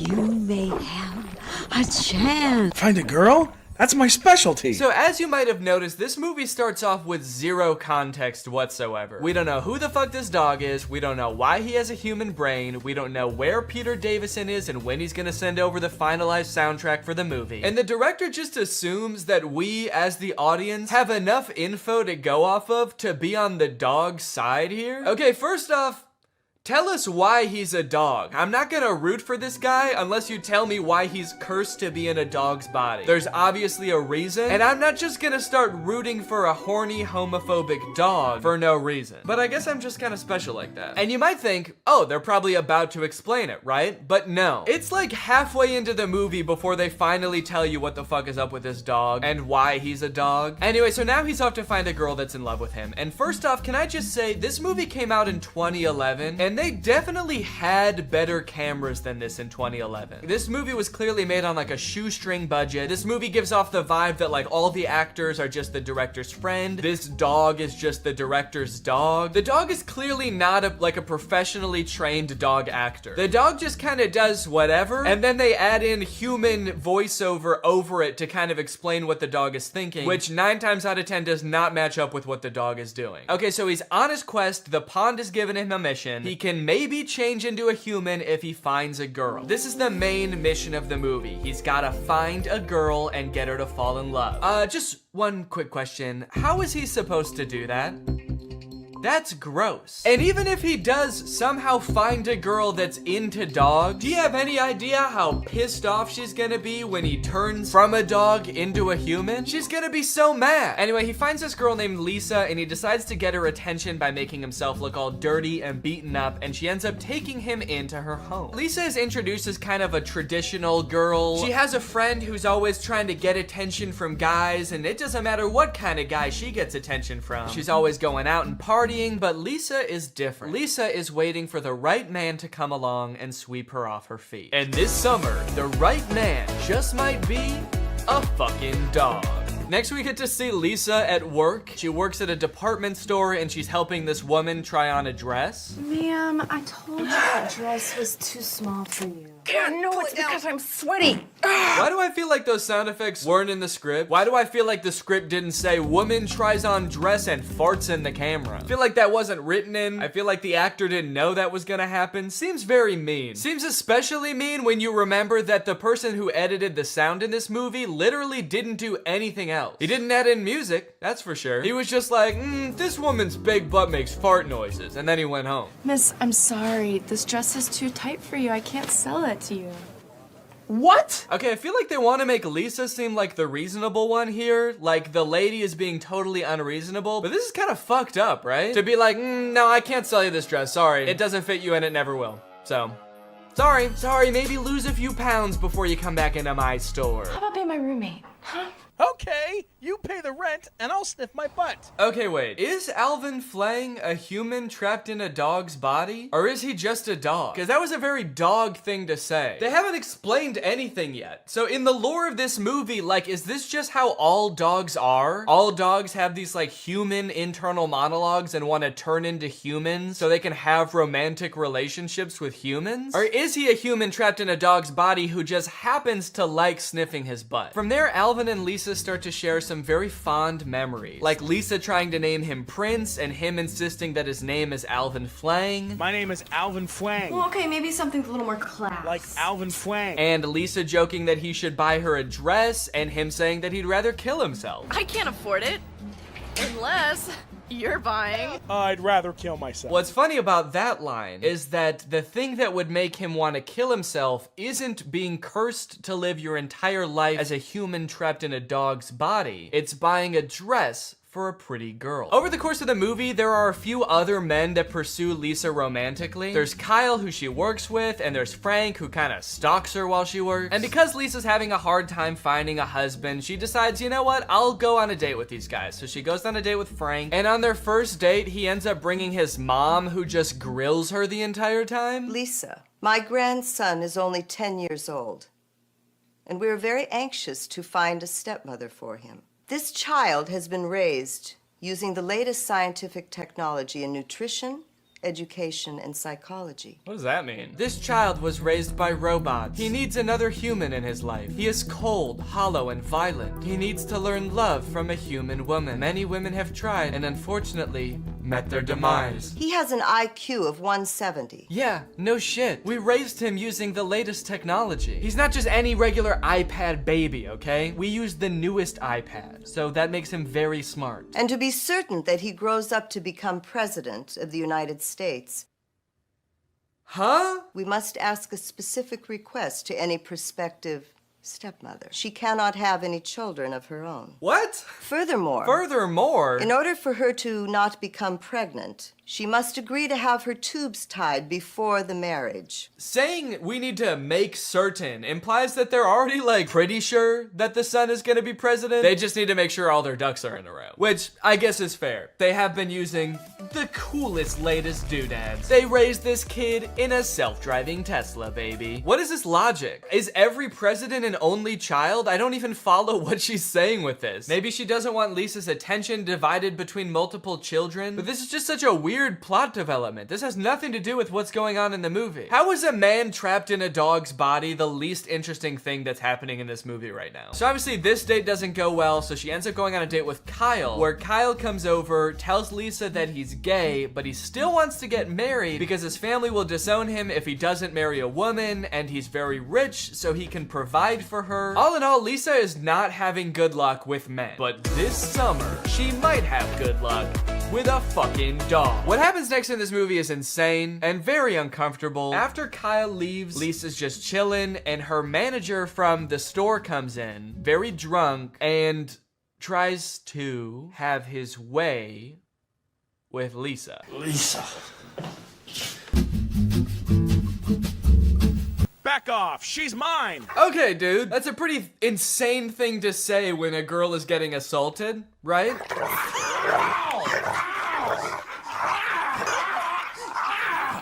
You're fired! I quit! Now I'm the king of the castle. This is such a weird moment to infuse like a comedic relief dog with the plot. This movie just got so dark, and the dog is like, guess I'm the only guy left around here now, huh? Guess I'm sort of king of the castle. Yeah, bro, I hate you. Ever thought about that? Ever thought about the fact that you suck ass so hard? King of the castle! King of the castle that's also a dog and lives in a house that is green. Why is he gay? Why is Kyle gay? Sorry, that's what she's taking away from all this? Huh? Why is Kyle gay? Bro, there are more pressing issues right now. What is the writer of this movie doing? Anyway, she's completely broken down at this point. She ends up running outside into the rain, sitting down in the grass, crying with her dog, and she decides, you know what? That's it. No more men. Men are nothing but trouble. All I want is my dog. From now on, no more men. I'm gonna stay with you. Only you. We'll live together forever. Shebang! I think that might be my favorite transition of all time. As a dog, he yells, shebang! So you'd think that as a human, he'd be standing there all proud of himself, maybe like, shebang! But he's just looking down at her with the blankest stare. Uh-oh. He doesn't look like he's got any thoughts behind those eyes. Maybe he was just a dog all along, and now he's a human with a dog brain. From here, the movie makes a super strange tonal shift from like a goofy comedy to like this really intense romance movie where they're in the rain. For some reason, Alvin, who now only goes by Prince for some reason, for the rest of the movie, they pretty much exclusively refer to him as Prince. He is not a goofy dog anymore. He's this like romantic man who's like, I just want to be your husband now. Let me love you. The guy who plays the human version of Prince isn't even the same guy that did the voice of the dog, and they act way different. He went from being like, hey, scratch my belly, babe, I'm trying to get laid, to like acting like Anakin Skywalker from Attack of the Clones. I don't like Sam. And I don't know about you guys, but I miss the old Prince. This one's probably not even horny all the time. Don't be afraid. It's really me, your dog. Don't be afraid. You have no reason to be afraid. It's me, your dog. If my dog did this, I would be fucking terrified. Hey, don't worry, it's me. The one who tries to hump your leg all the time, it's me. Don't worry, I'm a man, I'm a grown man now. And I still want to fuck your leg. So they're standing in the rain. Lisa is so confused that she passes out for like 3 seconds. She is not taking this well, but we do finally get an explanation as to why Prince was a dog. In my past life, I was punished for being a cheating playboy.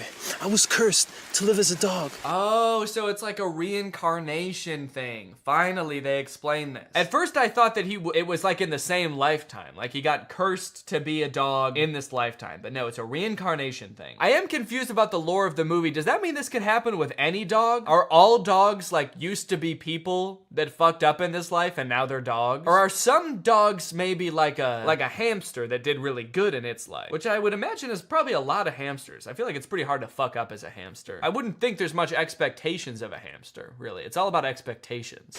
Let me be your husband. God, thanks for answering my prayer.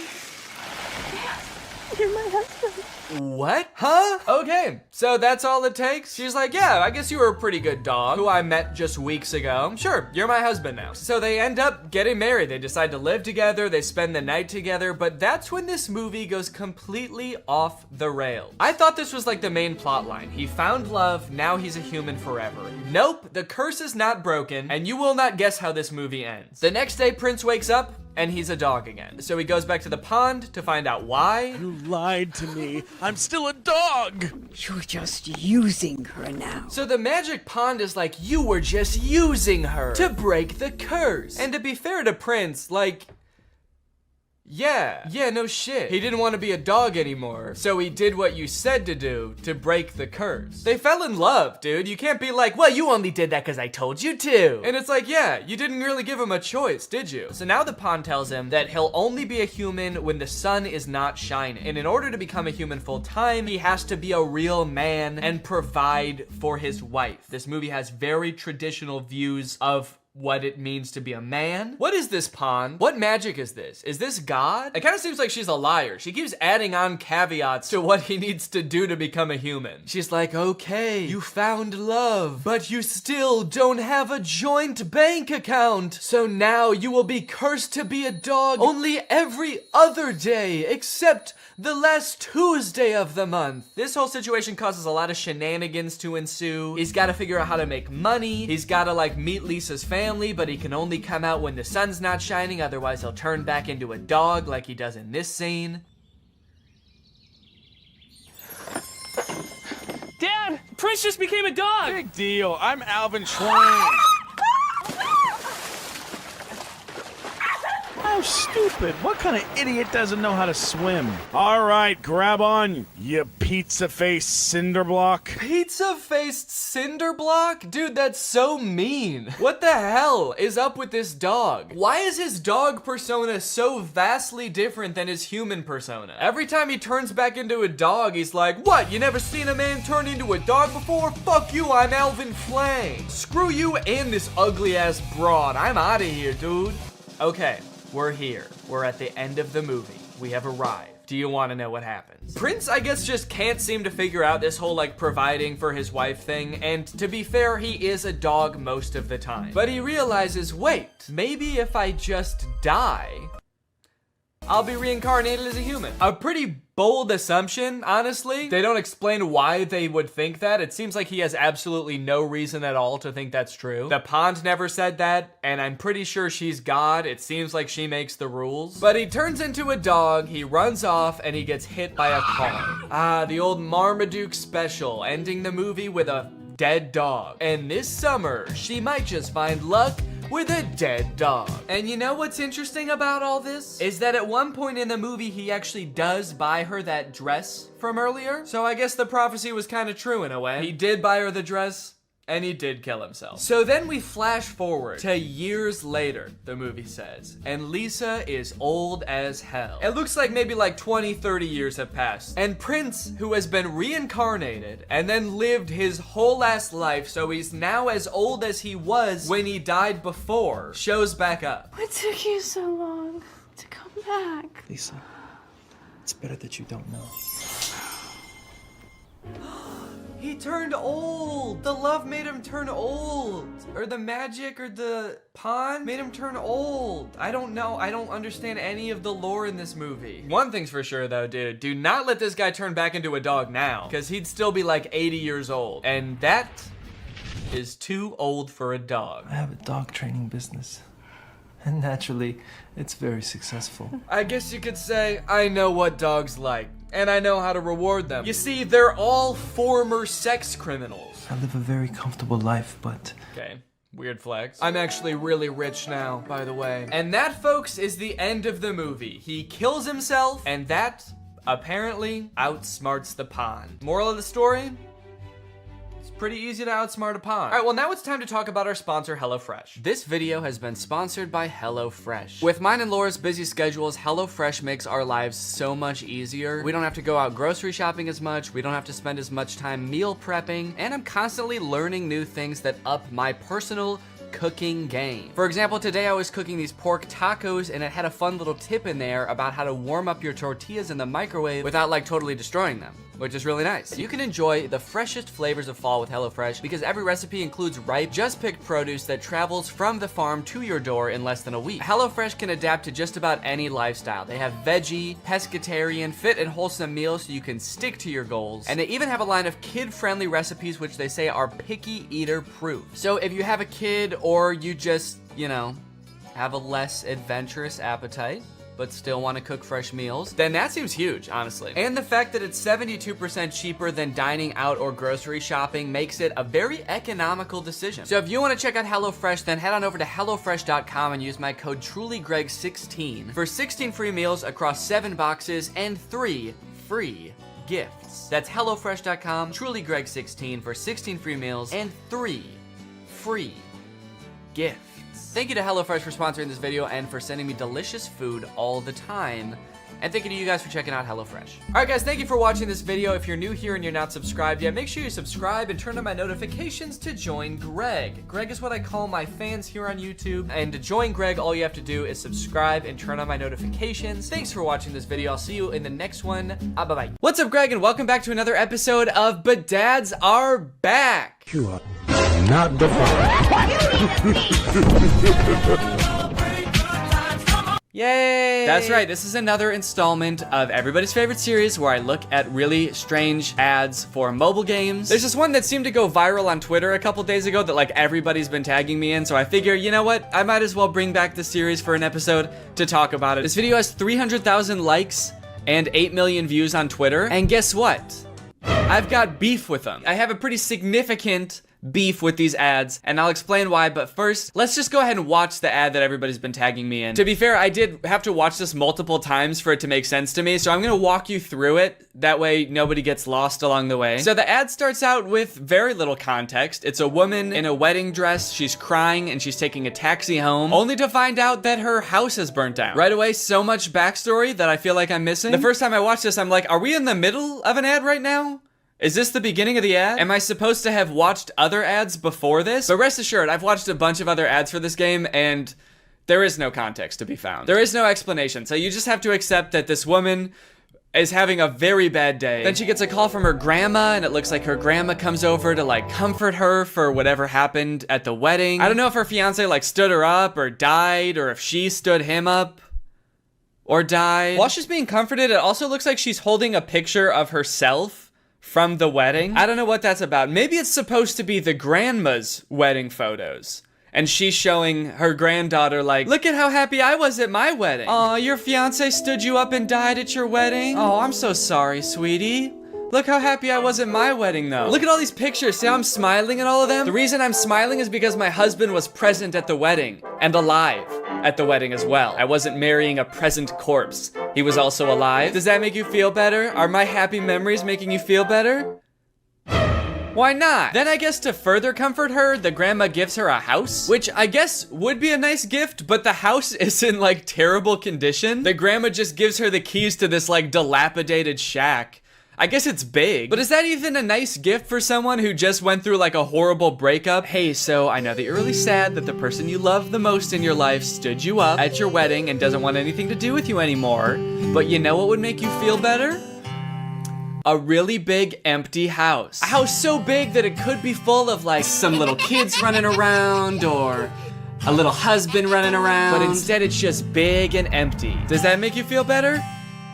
Why not? Plus on top of that, with how like out of repair this house is, this just seems like a huge burden. I mean, I hope it'll be nice when it's done because it is pretty big, but like, this just seems like so much work. You know, it actually doesn't even look like it's in that much better condition than her original house. Well, sweetie, we know that you really miss your house because it burnt down and that was like the worst day of your life. So we wanted to make you feel better. So as a community, we all pitched in and raised enough money to buy you a second burnt down house.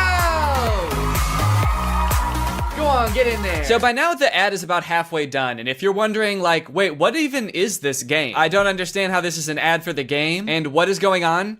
You're not alone. But luckily they take a pause from the story real quick to show us some actual gameplay from the game. And it's just like a home improvement game, like a gardening and fixer-uppy game. In fact, you might notice that it has kind of like a similar vibe to Lily's Garden, which I talked about like, I don't even know how long ago, like a year ago?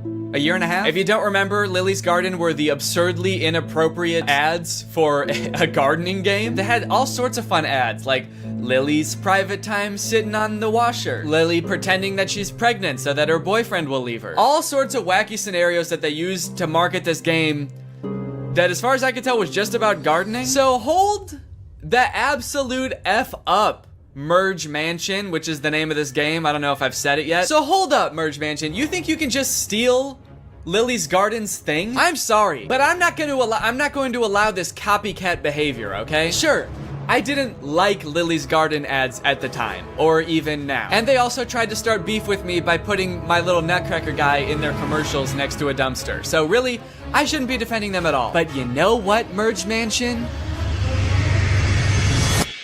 Stop it. It's also just like so over the top for a game about just like home improvement. Is all of this context and backstory necessary? Would this be important to me if I downloaded the game? Would I use this information at all? So I've got an empty spot in my garden. I can either plant a tree or build a statue. Keeping in mind that my fiance did either die or stand me up on my wedding day, I think the choice is actually pretty clear.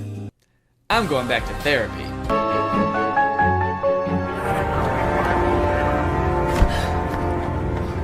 Okay, so then the ad takes a drastic turn. What the hell did Grandma do? Huh? It's not clear what they're arresting her for. And they never explain it either, so I'm not sure if it's just like another thing that you're just gonna have to accept you don't know the answer to, like what happened to her fiance and how did her house start on fire? Or maybe it has something to do with the fiance and the house. I don't know. Did she burn down the house? Did she burn down the fiance? I don't know.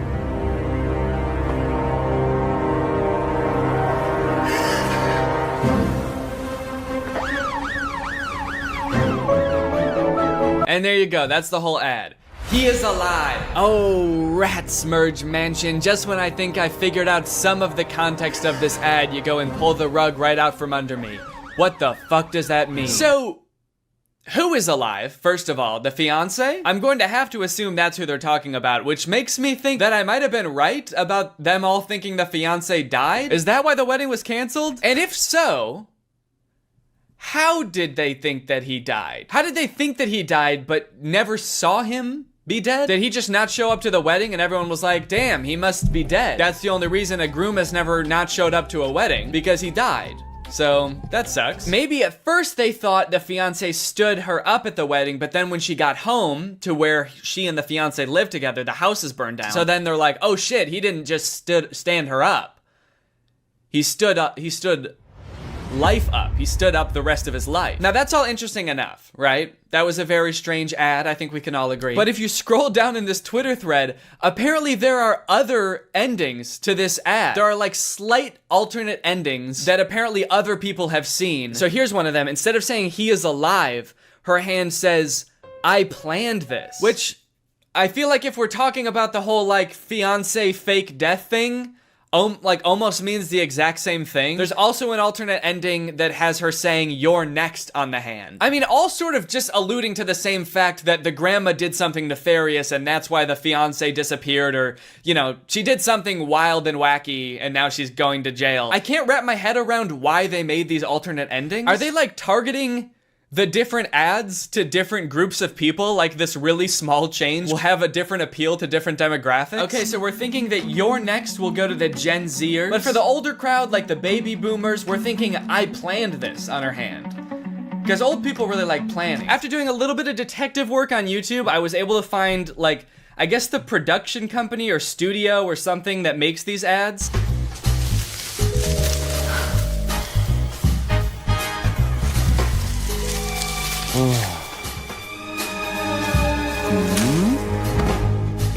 Okay, so that ad is about having a threesome. Does the game, I just want to know, does the game have anything to do with these ads? This home improvement game? I can't imagine it does. Okay, so now I'm out in the garden and here's a bush. What do I want to do here? I can either water bush, cut bush, have sex with two people hiding in bush. It's interesting that this is like the studio that makes these ads because they have a little description. Merge Mansion, a hit game from Metacore, needed 3 different ads full of warmth, humor, and drama.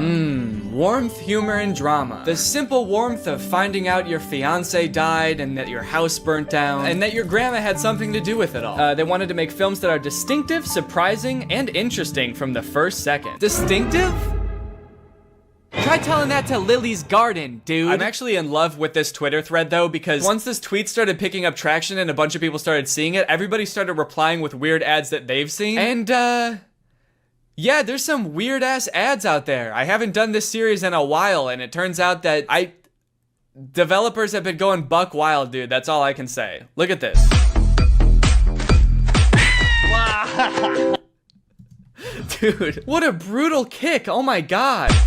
The sound effect and everything. I know that this is a common theme for all of these game ads, but I couldn't even wager a guess as to what this game is about. They're like stranded on an island, maybe? Like a desert island, but also this dude is like doing a little stripper pole dance for this girl. It's this fun new game where a group of people get stranded on a desert island and they have to start a new society, and instead of implementing money as currency, they implement pole dancing and lap dances, weirdly enough, as currency. And instead of jail, you just get punted. This next ad is one of the weirdest things I've ever seen, and I'm not exaggerating. And there's no way you'll believe me unless I just play it, so here you go.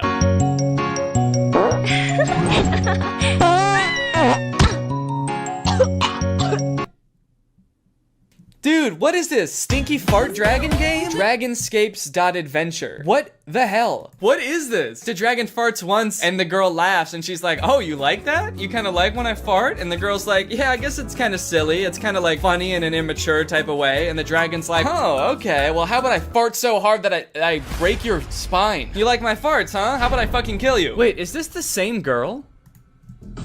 Dude, it is! Wait, okay, so this ad had nothing to do with dragons, but this is clearly the same girl. She's got the same outfit and everything. Okay, maybe this game doesn't have anything to do with pole dancing or dragons. Is it just about punting this girl? Sending her flying? Okay, so the main object of this game is to wait until this girl's having a good time, see how she's dancing and having fun, or she like thinks that the dragon's fart is kind of funny. You wait until she's having fun, and then you just fucking send her. Oh, wait. In the very last frame, it looks like now she's on an island by herself. So is this like the backstory for how she gets stranded on Stripper Pole Island? She was just having a good time watching her dragon and then she got like farted onto a deserted island? Maybe I'm reading too much into this. Is this even a real game?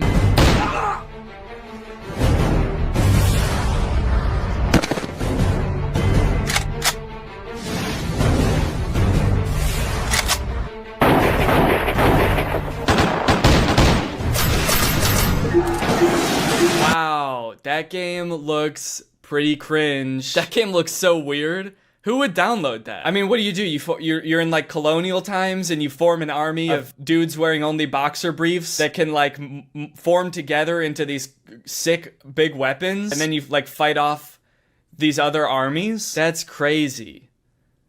Crazy Bad, that looks like a bad game. What is this game even called? Something dumb, probably. What is it? Guns of Glory? That's crazy, man. I would never want to even look at a game like that now that I know the name of it. Oh, look, this looks like one of those like episode type games, like a choose your adventure type thing. She says my fantasy ... and I guess you get to pick. Her two options are Spank Me Master or Spank My Ass Master. Is there a difference? Spank my ass, master. Now spank me, master. Anyways, guys, I think that's enough bedads for now. Now it's time for a good ad. Thanks to our sponsor, Sleeper. You guys, let me tell you about today's sponsor, Sleeper. Sleeper is a fantasy sports platform. It's an app that's available on the App Store and the Google Play Store, but it's not just any fantasy platform, it's the best fantasy platform for all of your fantasy football, basketball, and for gamers like me, it's even got esports. The reason I think Sleeper is the best fantasy platform out there is because they've got personality, dude. I mean, look at this app. It's got a sleek, modern design. It's got a beautiful UI, very clean, laid out just right. They've got all the features you're used to in fantasy apps and more. They've got social features like voice and text chat, which means leagues that use Sleeper have more fun. They chat more, they react to moves that happen all season long, and it all comes with 0 ads. If you don't have a group of friends to play with, that's fine because Sleeper just released a matchmaking feature that will help you find the league that's right for you. So if you and your friends want to take your fantasy sports league to the next level, then download Sleeper in the App Store or Google Play. The link will be in the description. Thank you to Sleeper for sponsoring this video, and thank you to you guys for checking out Sleeper. All right, well, thank you guys for watching this video. I hope you enjoyed it. If you're new here and you're not subscribed yet, make sure you subscribe and turn on my notifications to join Greg. We're basically the fastest growing army on YouTube. Please do not look that up, but it is true. All right, well, thanks again for watching, and I hope you guys have a nice rest of your day, and I'll see you next time. Bye. This video is over now. Go find something else to watch, or just watch this video. I know we had a lot of fun, but you can't stay on this end screen forever. This video is over now.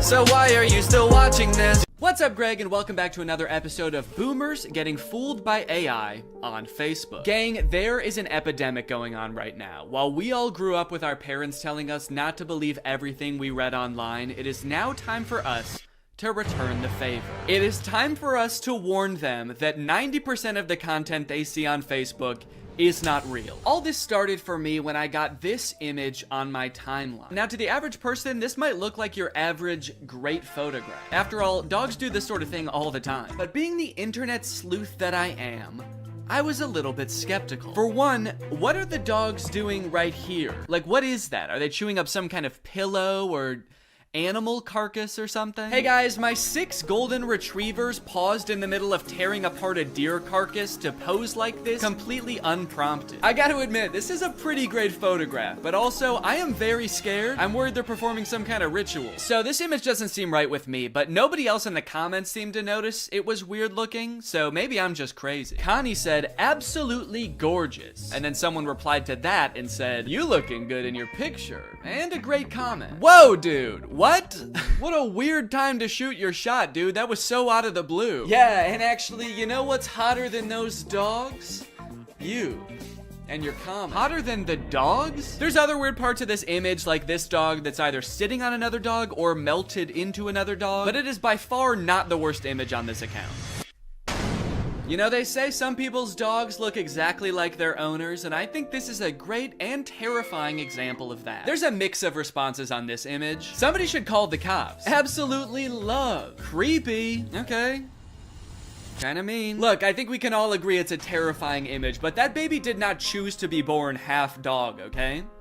He was probably cursed by a witch. Please be nice to him, he has enough to deal with. Plus, you haven't even seen this full image. You'd be really creeped out if you saw that this dog actually has human feet and ass. As I began to click on these AI-generated photos on Facebook, I started to get recommended them more and more to the point where now, when I go on Facebook, it's pretty much just AI-generated content. This is another account that I found that posts images like this. It always seems to be a child sculpting something very impressive out of trash. And the people in the comments just eat this stuff up, dude. Great work. Keep it up. Great talent. Nice one. Thanks. What do you mean, thanks? Did you ask the kid to build this? Oh, finally. The kid I hired to build me a car is done with it. I can't wait to drive it around. I am 2 feet tall and a caveman, so this is perfect for me. All of the images in this genre give off the vibe of like, oh, look at this poor